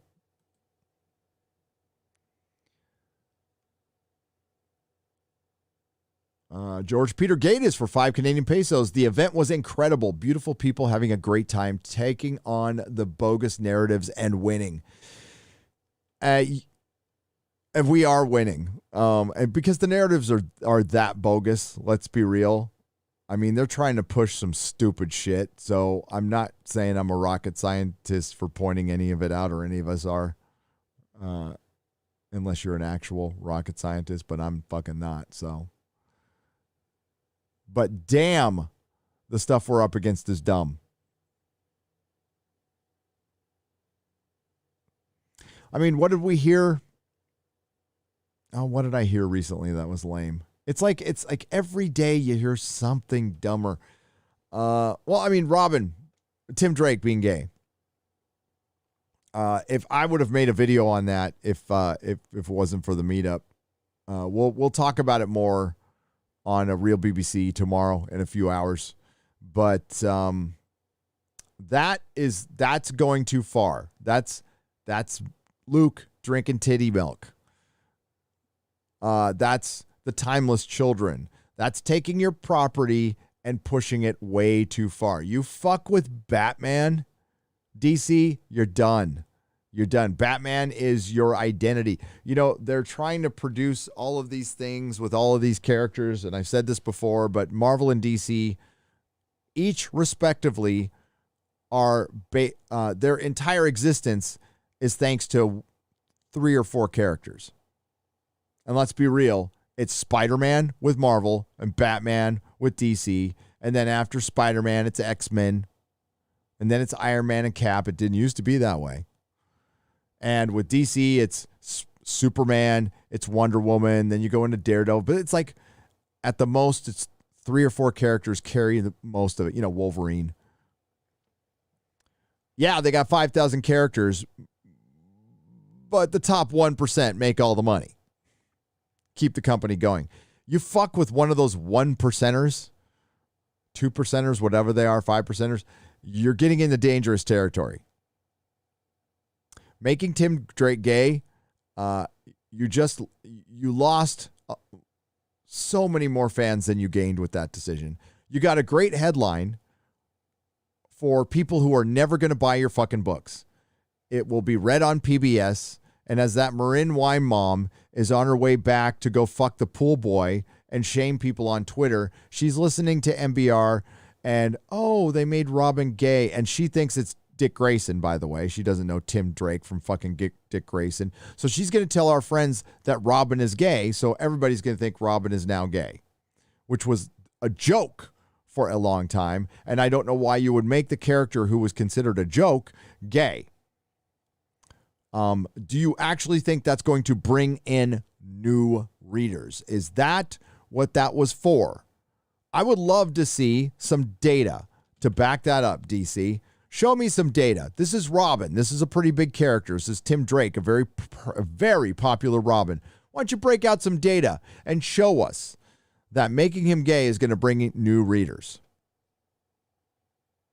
Or is it going to alienate more readers? Because, I mean, folks, he's gay forever now.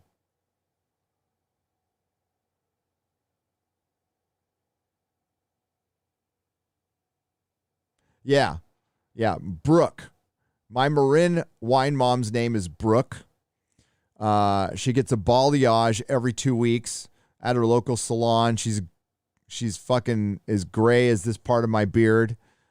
She's in her 50s. She's got a fake tan. She drives a Tesla. She's boinking the pool boy. Her husband has been a closeted gay man for 2 years.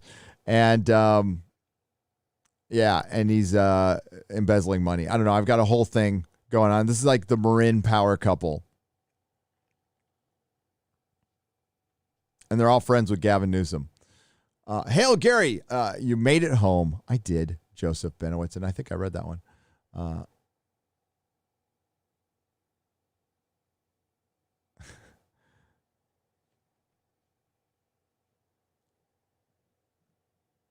What's your opinion on Disney trying to take Chapek down because he's capitalist? Bro Duke for $4.99. This is the first I am hearing this.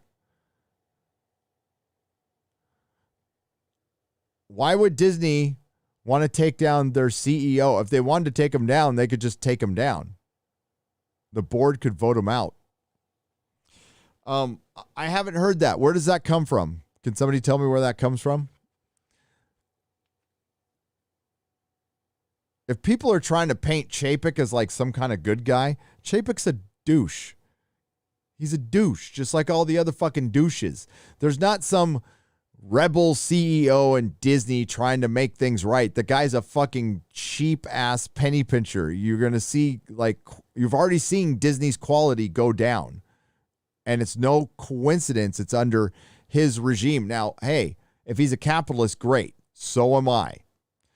Disney doesn't act like a capitalist company, though. They act like a fucking oligarchy. So, I don't know. I haven't seen a lot of evidence of Bob Chapek being any other than a douchey politician like CEO who says shit like Gina Carano's firing wasn't political, and he loves what Kathy's doing at Lucas. And he's more worried about data-driven analytics than actual people, like any other CEO.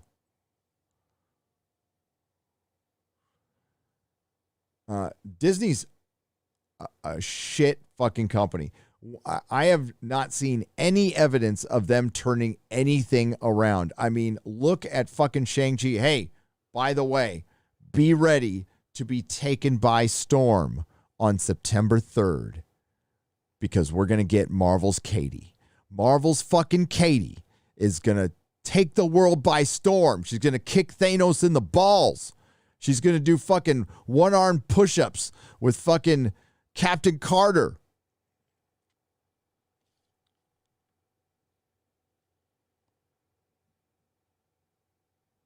And they're going to sword fight with their strap-ons. Texas needs Nerdrotic already, says Jaden Magi for $2. And I need Texas already. I need Texas. I do.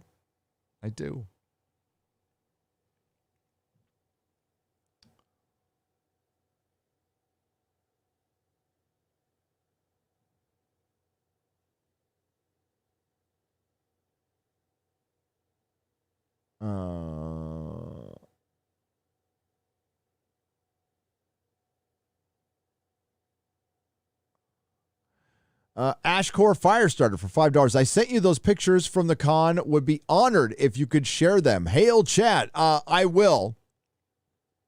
Where did you send them? If you sent them to email, and what the hell is that?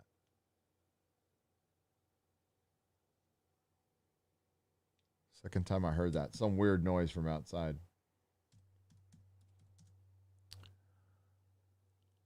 Is this it?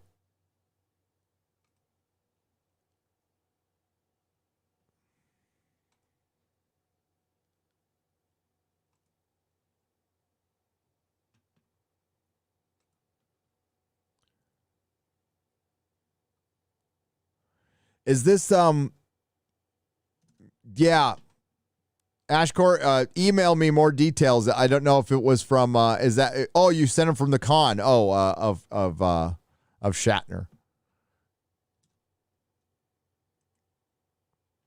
I appreciate you guys sending stuff. It's hard to, pull it up alone while I'm live in the show. It creates like a lot of dead spaces. So I'll show it if I can get to it quick and bring it up.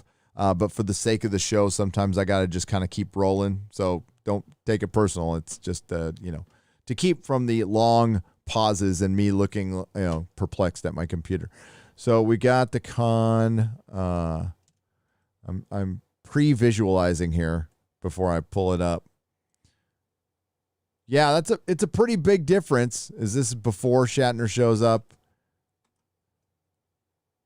That's still like half as full as it was when I was there 2 years ago. Thank you, Ashcore. I'll pop them up next time. Maybe we'll pull them up on Real BBC.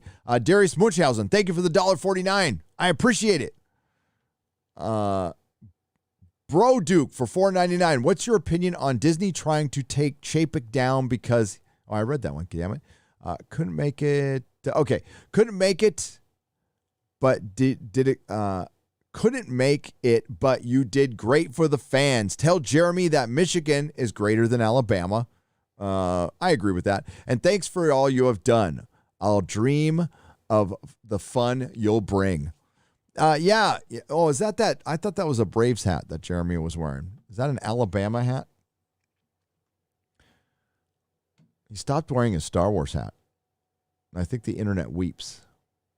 FNT rules, says Paul Johnson. Thank you for $5. Anti-derivative Jill, thank you for the $1.49. I appreciate it. I read that one. Stream live on stage with audience, hopefully one day in the UK. We will. To do that, though, you need monitors.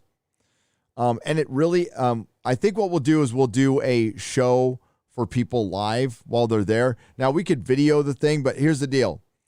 People love familiarity. and they want their show to look like their show. So when they see something a little different, the viewer at home might not have as good of an experience, especially if it sounds echoey. So we'd have to work around that. I'm sure we can do it. I wouldn't mind, at the meetup doing a show just for the people at the meetup. That would be cool. And yeah, of course we could live stream it. I just don't know how. I've listened to a lot of radio in my time, and when they did the live radio, like when Jim Rome did his live radio events, they were okay, but they weren't as good as I just, while I was riding around working, I just wanted to hear my Jim Rome show,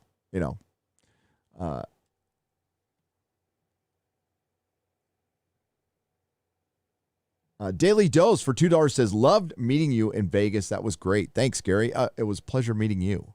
The pleasure was mine. The pleasure was mine. It was our honor to put this on, and it was like a no fucking brainer. Like, soon as things started opening up, the first fucking thing I did was get in touch with Alex at the Millennium Fandom Bar. I'm like, dude, are you still open? And he said, yes. And I'm like, okay. Star Trek Las Vegas. I'm doing a meetup for my YouTube channel. Please go check it out. Because when I first met Alex, I had a channel, but nobody was watching. Melissa and I went to Las Vegas for our anniversary, and she found this Millennium Fandom Bar, and I'm like, oh fuck yeah, we got to go. And she found it because we were there on the weekend, and I'm like, I don't want to miss Game of Thrones. It was Game of Thrones season 6. Yeah, it was season 6. And it was the episode where the Hound comes back, the broken man. And I'm like, let's go see it, at some place. Go gather with people and talk to Game of Thrones fans. So we found the Millennium Fandom Bar, and we ended up talking to Alex all night and watching the episode. What we didn't do, damn it, is our wedding chapel that we got married at. It's like right down the street from the place. We didn't walk by it. Oh, well. Next time. But yeah, that's how we found the place. So then when the channel started growing, I'm like, that's where we need to do our meetups. So yeah, so when California started opening up and it was announced and things started being opened up across the country, the first fucking thing I did was call him and start getting this event going. Because the event last year got canceled, and a few of the people I saw this year went last year anyway, including Eric K and Jake D. As of 2001, I read that one. And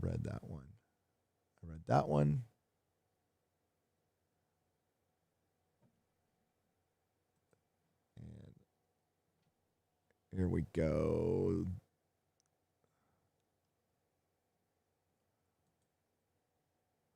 Mike O'Connor, thank you for the $5 donation. I appreciate it. Travis Blankenship, keep up the good work. Watching the SJW squirm at your content is always the highlight of my day. Hashtag Batwoman is trash. Batwoman is trash. And I love to hear that they squirm at my content. And SJWs come in all shapes and sizes. They do. They truly do.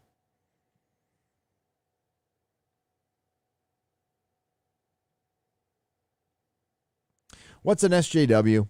I'm asked. Well, is it actually a social justice warrior? Is it somebody out there who's fighting for social justice?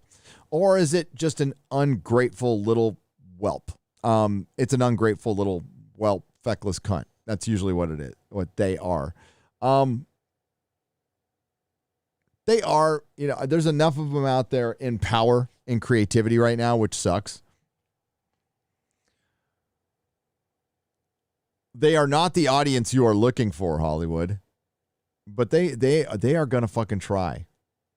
They are going to fucking try. I saw Echo Base in here. Is fucking Nicholas Glenn going to remind me about his comics that he told me about 2 years ago and then I forgot? Nicholas, I did suggest that I think I even said it on the text. You got to remind me before I go. But he's all too busy running his channel. He doesn't watch my stuff anymore, so it's all good. I see how it is. I can't find it now. There it is. for $5. Had a great time, and it was nice finally meeting you in person. Met so many other great people there as well. Yes. Dude, that was the whole point of it, Nicholas. And it was great seeing you, man. Nicholas Glenn's a good dude. And it was about you guys meeting each other. Being heard by one equals better than being a part of the herd, says Comic Book Lad for $2 Australian. Well said, lad. Well said. And once again, thanks to Echo Base Network. Hail, go check them out. The coach and Nicholas Glenn. Oh, I read that one as well, too.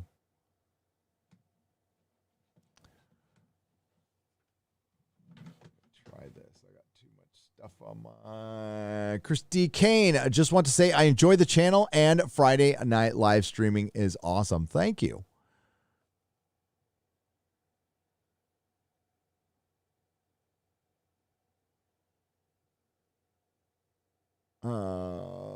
Travis Blankenship for $4.99. Keep up the good work. Oh, I read that one. To quote Magneto, the war has begun, says B. Carwell for $2. Yes, it actually, yeah, it has. Tried to avoid it.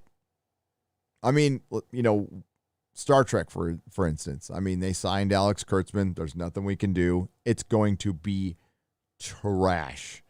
Absolute, unadulterated garbage. We tried to warn you. Guess you win. More bad Star Trek. Well, it's not even Star Trek. More garbage for your platform that you're going to have to sell. That's not even going to survive the next fucking year.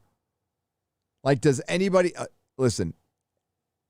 Every single person in this fucking chat room, every single person watching right now knows better than George Cheeks. George Cheeks is the guy who made the decision to hire Alex Kurtzman. We got to make this guy famous because every single one of you is smarter than little Georgie Cheeks, Hollywood douchebag, who decided to give fucking Alex Kurtzman $150 million. Now, I know there's a couple of channels out there that are so happy.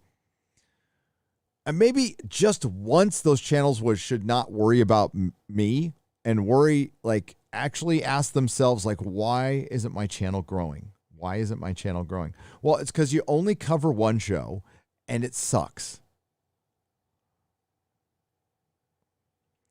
I heard it was your birthday of late.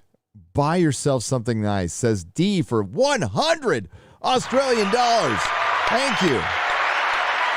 Yes. We are very, very close to my birthday. Very, very close to my birthday. Thank you for the, oh man, that is generous. Thank you for the 100 Australian dollars. I'm going to be 52. Thank God for you guys. Hope these live FNTs snowball so much that the next time Mrs. Nerdrotic visits Japan, you stop over in Oz for a meetup, says T Down Under for $5 Australian dollars. Yeah, she will be going back. That's probably a pretty good idea. That's a long time in a plane, but I'll have to do it for my Aussies.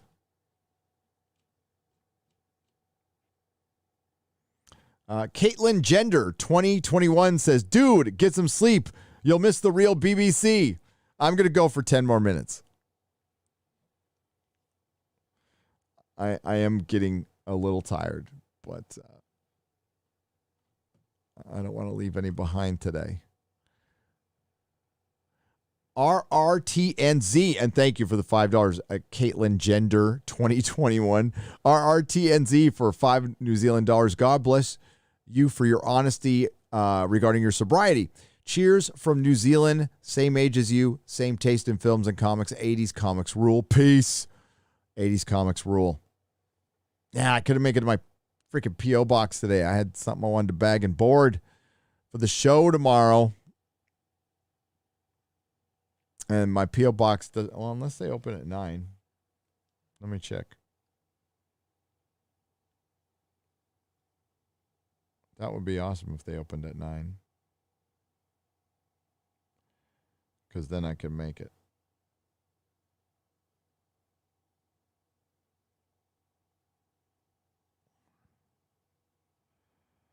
Oh, shit. I can make it. They open at 8:30. Well, how about that? I'll have it ready for the show. Mark Duquesne. I messed up that last name. James Gunn managed to make a big box office with C-tier Marvel characters. Marvel and Warner have been trying to duplicate that ever since. And you can't duplicate magic. For one, Guardians of the Galaxy was probably a happy accident because Kevin Feige didn't have a lot to do with it and just let James Gunn do his thing. And he also had great source material to base that off. What James Gunn doesn't bring up is the comic series he based that movie off of, which is the Guardians of the Galaxy reboot from the early 2000s, right around the Annihilation Conquest and stuff. That's where he got all of that stuff from, or most of it. And it's a really good run. Tobias Gregory for 20 Australian dollars. Gary, thanks for what you do on Friday Night Tights crew and for the LA streams, Las Vegas streams, but it's all right. We're in lockdown in the state of New South Wales, and it helps to see y'all having fun. Also, thanks for a live stream at a time I can catch it. Take care, mate, and take care, Tobias. Thank you so much. Yeah, how do you follow up a meetup? I don't. I just get back to work, and I try to... That was a good time, and it's time to get down to it. It is time to get down to it. And, you'll just see with my next video. You'll see. I blew my super chat budget watching y'all last week. I ain't got George Molo money, says Mr.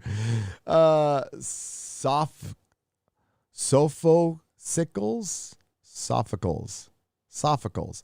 Hey, we appreciate anything. You don't have to, it's not anything you have to do. We appreciate it. You help keep the lights on.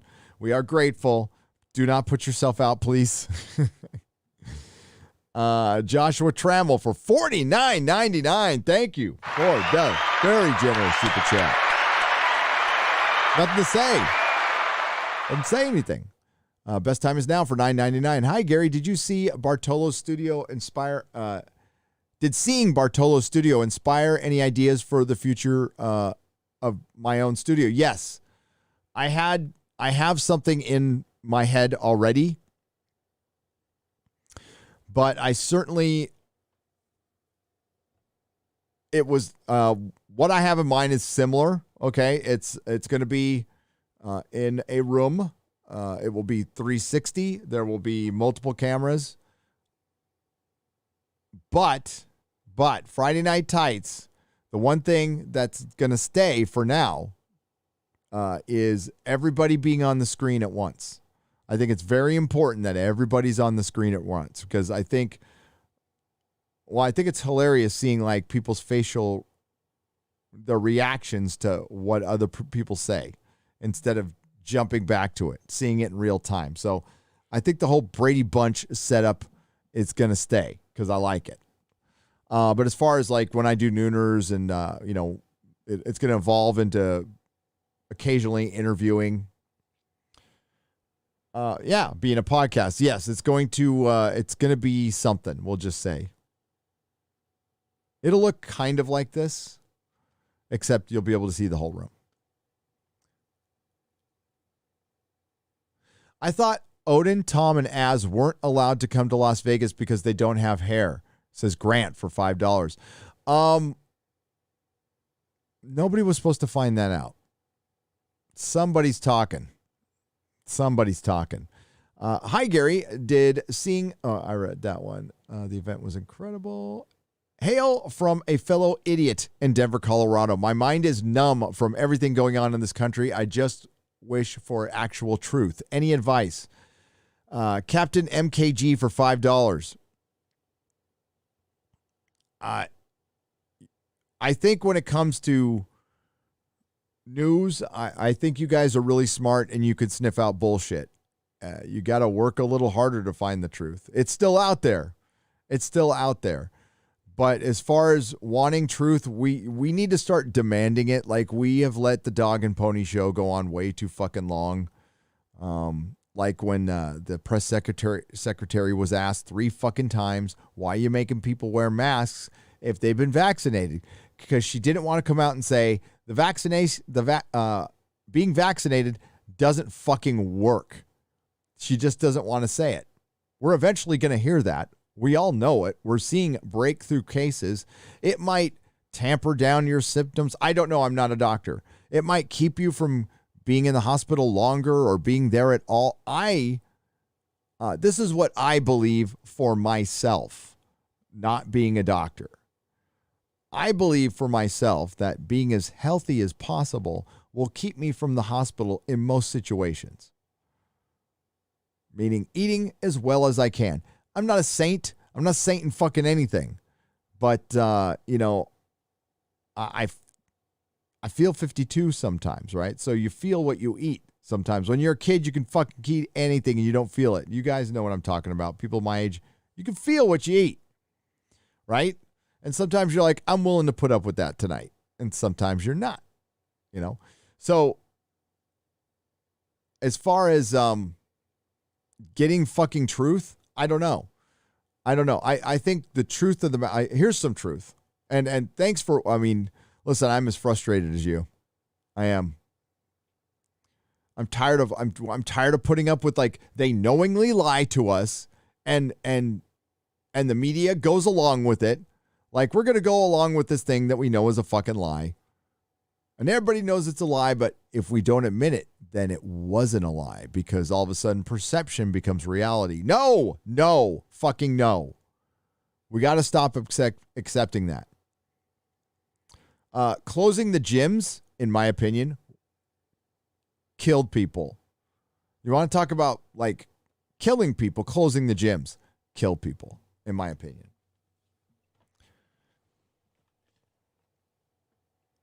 And there's a gym here in San Diego that stayed open throughout the whole thing, and they are 40 miles away. I will fucking drive to them if they get locked down again.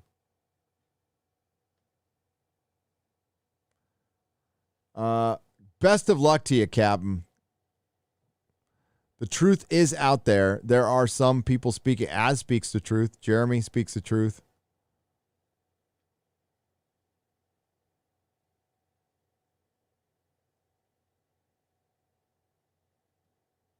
They don't get into politics. Fucking Gundam is as honest as it gets. Mahler and Critical Drinker, they talk about pop culture. They're fucking telling the truth. But both Mahler and Critical Drinker will get into very subtly talk about that stuff through their critiques, if you listen, which I'm sure you do. If this didn't hit boomers hard, would the ruling boomers care so much? NK33 for $5. I don't know if they care now. The boomers are outstayed their welcome. Listen, I know there's members of the boomers generation in the audience, not talking about you. You're good boomers. Talking about the bad boomers. The elites who are running this country long overstayed their welcome, but I'm not too sure the replacement with my fellow Gen Xers will be any better. It could be fucking worse. All those little corporate punk rockers. Can we talk about that X-Ray Girl picture? 200-watt studio for $2. Which one? The cute one she put up today of her dog that looks like a gremlin, or are you talking about the picture with Tugs? Hey, it's Vegas. And she's, from Canada. It's probably the first time she's had a good time ever. Just kidding, Canada. Vegas looked like a blast. Keep up the great work, bro. John, wish you were there, dude. You could have come, man. Thank you for the $20. John, you got to come to the next one, man. Would love to meet you. Check out John Talks. He's a legend. Ian Miles Chong ripped off one of his videos, took credit for it. But John Talks is the one who made it. He's been on the show before. I've been on his show. He does a show with Nina Infinity. Nina's brilliant as well. Go check her out. I mean her channel, not her. Happily married woman. Travis Crust for $5. Hey, Gary, wondering if or in a relationship. I don't know if she's married. I want to correct that. Wondering if Arizona was in the running for a place to move. If so, did anything deter you? Price. I like Arizona a lot. I think there's a lot of cool places to live there. But the housing prices are not that far from California's. So we checked out Sedona and Flagstaff, and shit, are the houses expensive there. As compared to, like, they're not in California, but they're priced like homes in Temecula or Riverside, which are, you know, approaching $1 million a home. So we're looking to get a little more bang for our buck, and you get it in Texas. Look up the video Mass Psychosis by Academy of Ideas. It is mind-blowing, says Mana Yud Sashai. I will check it out. And it's called Mass Psychosis by Academy. I will check it out.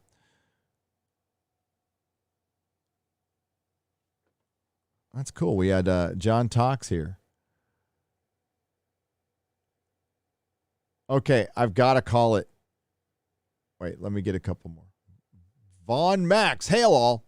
It was great to meet everyone in person. Just wanted to give Kat A from Utah, who I met Thursday, a shout out. Shout out to Kat A. See? Everyone meeting each other. That was the best part. Nuclear Winter Gamer for 5 Canadian pesos. Trudeau just triggered a snap election in Canada, and we are trending up for our 4th wave. Hopefully, this will be bad for Aladdin. Hail chat and Gary. Oh, fucking take him out. Take him out. Legally. Thank you, Nuclear Winter Gamer. Jaleel Kawas for $20. What up, Gary? Great Saturday night. Thanks. And thank you for being there. It was great meeting you, dude. I appreciate it. Tones Review for $5 Australian dollars. America's thought Croc Dundee was an example of an Aussie. It was a comedy. Most Aussies have a she'll be right, mate attitude and ignore politics. And look what happens when you ignore politics. I ignored it for a long time. Most Aussies I can't think of a single Aussie I've met who wasn't cool. So what the hell's going on?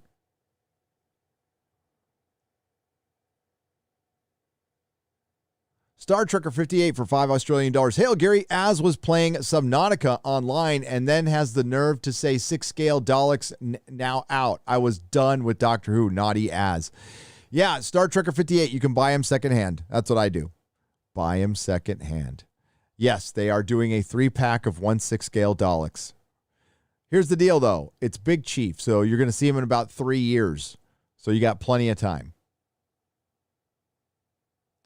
Awesome to meet a lot of you on Thursday and Saturday night. Forgive me if I got too annoying on Saturday. Drink responsibly. All hail, not Mexican Iron Man. Oh, Grazel, don't even worry about it. No. Nick Weiser was the most fucked up person I saw. And I love Nick Weiser. And we were talking about fucking corrosion of conformity and sleep. So we did a little a post Friday night tights thing with the hosts on Friday night because it was post Friday night at this villa, and had a fucking great time. And Nick was there, and we were sitting there talking about music until like 3 a.m. on the balcony. It was fucking awesome. It was awesome. Okay.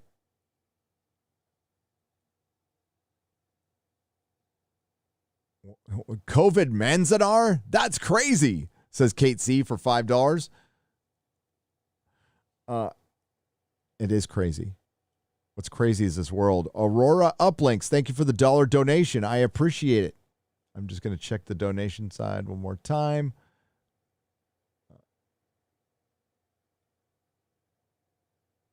Acid-tongued conservative for $3 says, "Hail, Gary. A while back, you made some fairly negative remarks about Vtubers. It reminded me of how Nerd used to get made fun of a decade ago. I would encourage watching a few before coming to the conclusion. They aren't all the same." Acid-tongued conservative, what were the negative remarks? What would I say about VTubers? I said they were little anime avatars. It's like it's kind of like the program Gundam uses, and it could be a guy or girl voice actor.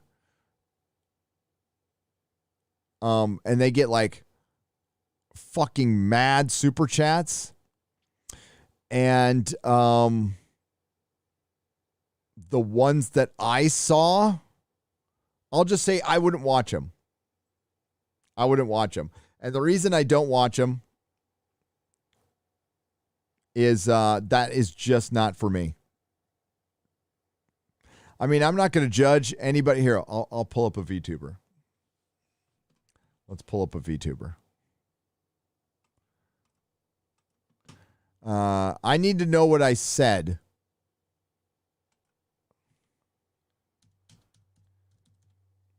That was about 2 months ago when we were talking about VTubers.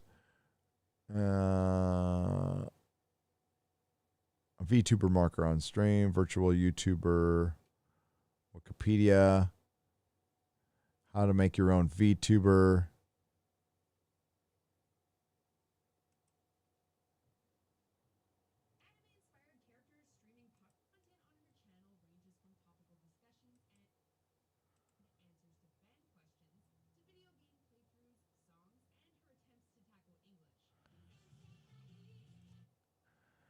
Okay. Oh,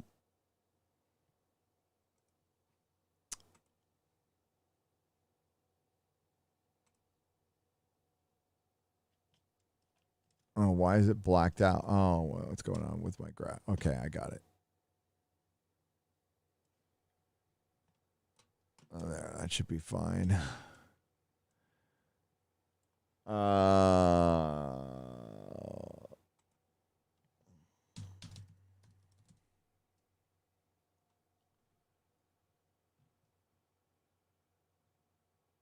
I don't know what one that's named, so I'm just gonna have to watch this stupid Watch Mojo. So yeah, these are some play games, some sing. Vtubers are a relatively recent phenomenon. The bulk of Aoi Fuji's fans are obviously music lovers as well, seeing as Aoi's channel is largely dedicated to performing cover songs. Put this channel on in the background and let Aoi's pop tunes get your toes a-tappin' and head a-bobbin'. Even for those who have no idea what she's saying, it's still pretty. Launched the character in a video titled "Old Man Decides to Become a Virtual Hinata." Hinata is another VTuber who focuses mainly on streaming popular games, as do many of the virtual YouTubers on this list. Her genre of choice is first-person shooters, and least favorite is horror, especially those that include ghosts. She's got a unique look, what with her long pink ponytail, whopping 23 million views.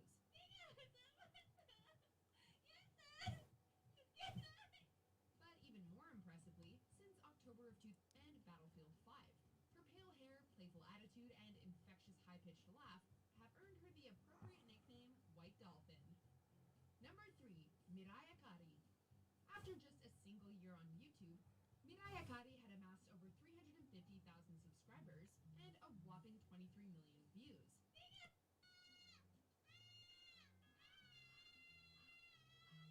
Her fast, exuberant manner of talking has become a signature style, earning her the nicknames Nek Chokamtaro in Japan and Cocaine Chan in the West. Number 1, Kizuna Ai. Miss Kizuna is the unrivaled queen of virtual YouTubers, having amassed a combined 3.4 million subs. She looks like Pokemon. YouTube channels,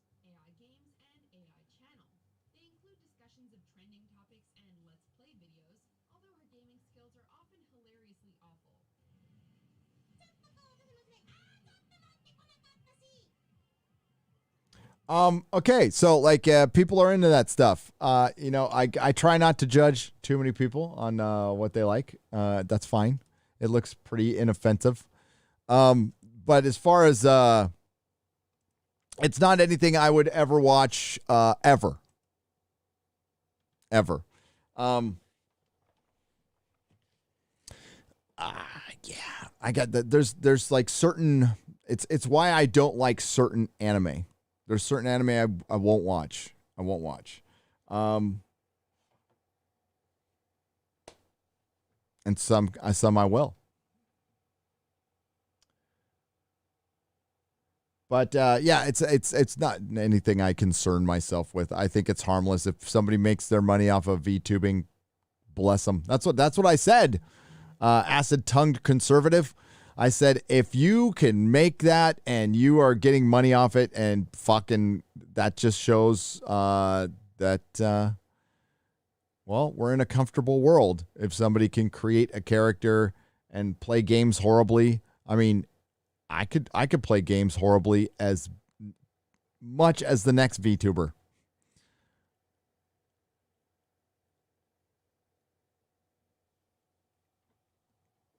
But after seeing that, I don't think my mind's going to get changed, but by all means, enjoy it. We don't all have to enjoy the same things to be friends.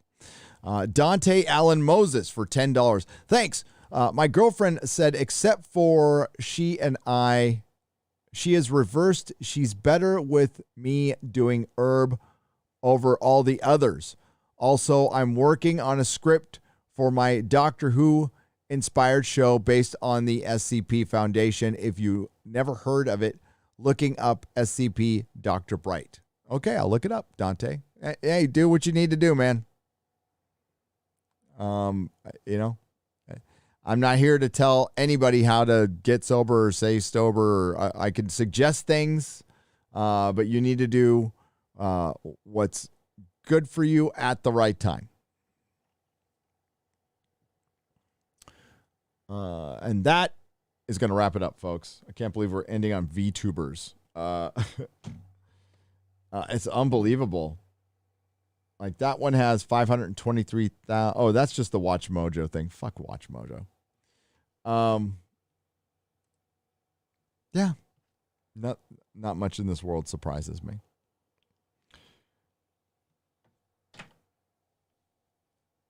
I think as long as it's not hurting anybody, it's fine. But some people might not like my views on like a couple of those characters. And that I don't care.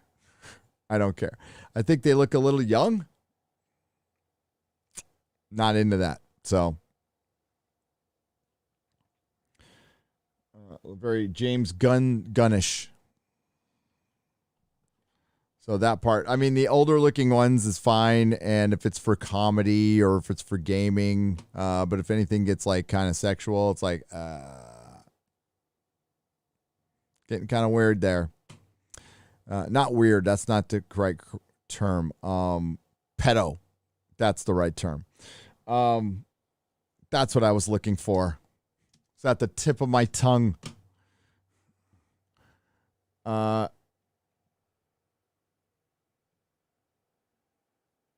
right. Thanks, everyone, for tuning in. Let's get the chat up. I'm sorry I didn't have the chat up before.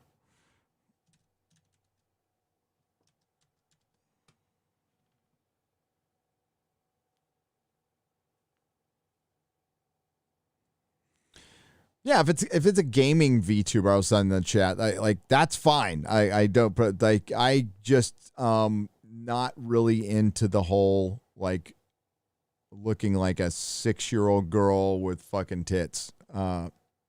Mm-mm. Nope. No fucking way. But this is the world we live in right now. So. All right. So tomorrow we're going to be back on in about 8 hours. 8 hours or so. With Az, and hopefully I'll get to the P.O. box before that. Thanks everyone for joining in. Oh, and before somebody takes it out of context, what I saw of VTubers, the majority of it is fine. It's fine. Just not for me. So thanks for everyone for coming to Friday Night Tights Vegas. Thanks for everyone for watching and supporting. Your guys is, again, this might sound cheesy. I don't give a fuck. Your voice does matter, and you are being heard, and we are effective. We're taking on the machine. We are taking on the machine. So I don't know if we can win. We got to try. We got to fucking try. And I think we've had some small victories. We'll find out with the Kevin Smith thing how much of a victory that is. I think it's going to go on for a while because you're not going to get blockbusters in movies and you're not going to get flops. And that was the one thing that embarrassed Hollywood and got them to change. They can hide a lot of shit on streaming. So I don't know when the change occurs. But I think what it can also help is something that's a massive success that isn't filled with a bunch of identity politics and bullshit, right? So say, for example, Ghostbusters Afterlife is a massive success and it's a fun movie. It's as fun as the trailer looks. I think that could be the beginning of something, right? Along with what we're doing, by all means, point shit out, mock it, and don't buy it. When it comes to certain things, I don't believe in black pills on life, but like if you black pill a franchise, I'm not going to blame you. I'm not reviewing Star Wars. Done. Not reviewing Boba Fett. Don't give a fuck. Don't give a fuck about Mandalorians. These aren't things I care about anymore, so I'm not going to review them because it would be a really boring review. It would be like me watching Star Wars. For me, it would be like watching competitive ping pong. Although I'd probably get more out of the competitive ping pong than I would watching Star Wars. Something I used to love passionately, by the way. Don't care about. My Star Wars figures, I kept them through all my addiction and everything. I fucking gave them away. Gave them all away. So thanks again. Thanks to all for all the super chats and donations. If I missed one, it will be read on a square up. You guys are the fucking best. You really are. And you've given us so much, and we do not have the words. There's not enough words in the English language to thank you guys properly. So the only thing we can do is try to give back once in a while and throw these parties. And you guys earned a fucking party. And it was a fucking party. It was great. And I cannot believe it went off as well as it did. I don't know if that'll ever happen again, but it did. It went off great. So love you guys. Again, big thanks to Mrs. Nerdrotic, George Molo, I can talk, Steve Bartolo, Eric K, X-Ray Girl, My Nerdy Home, Tugs, Krista, Jeremy, Geeks and Gamers, Ryan, Drunk 3PO. I know I'm forgetting people and I shouldn't. We're all huge and keeping and getting this event going. Alex from the Millennium Fandom Bar. If you're in Vegas, go to the Millennium Fandom Bar. You'll have a good time. He does karaoke every Friday. And it's a nerd-themed bar. I heard they have good drinks. I don't really know. I'll let you guys know. But it looks like I will be back in Vegas on September 11th to go see the Compound Media comedy crew, including, I'll say our own, Chrissy Mayer, and their own Chrissy Mayer, and Anthony Cumia.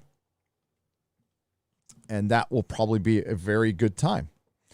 Friday Night Tights will have Eric July. And again, I will be on The Real BBC in a matter of hours with Az and who knows who else. You guys are the fucking best. Thank you. Nerdrotic.com.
ら嫌なんでって言ってますが、どんどん下ネタに行ってしまっております。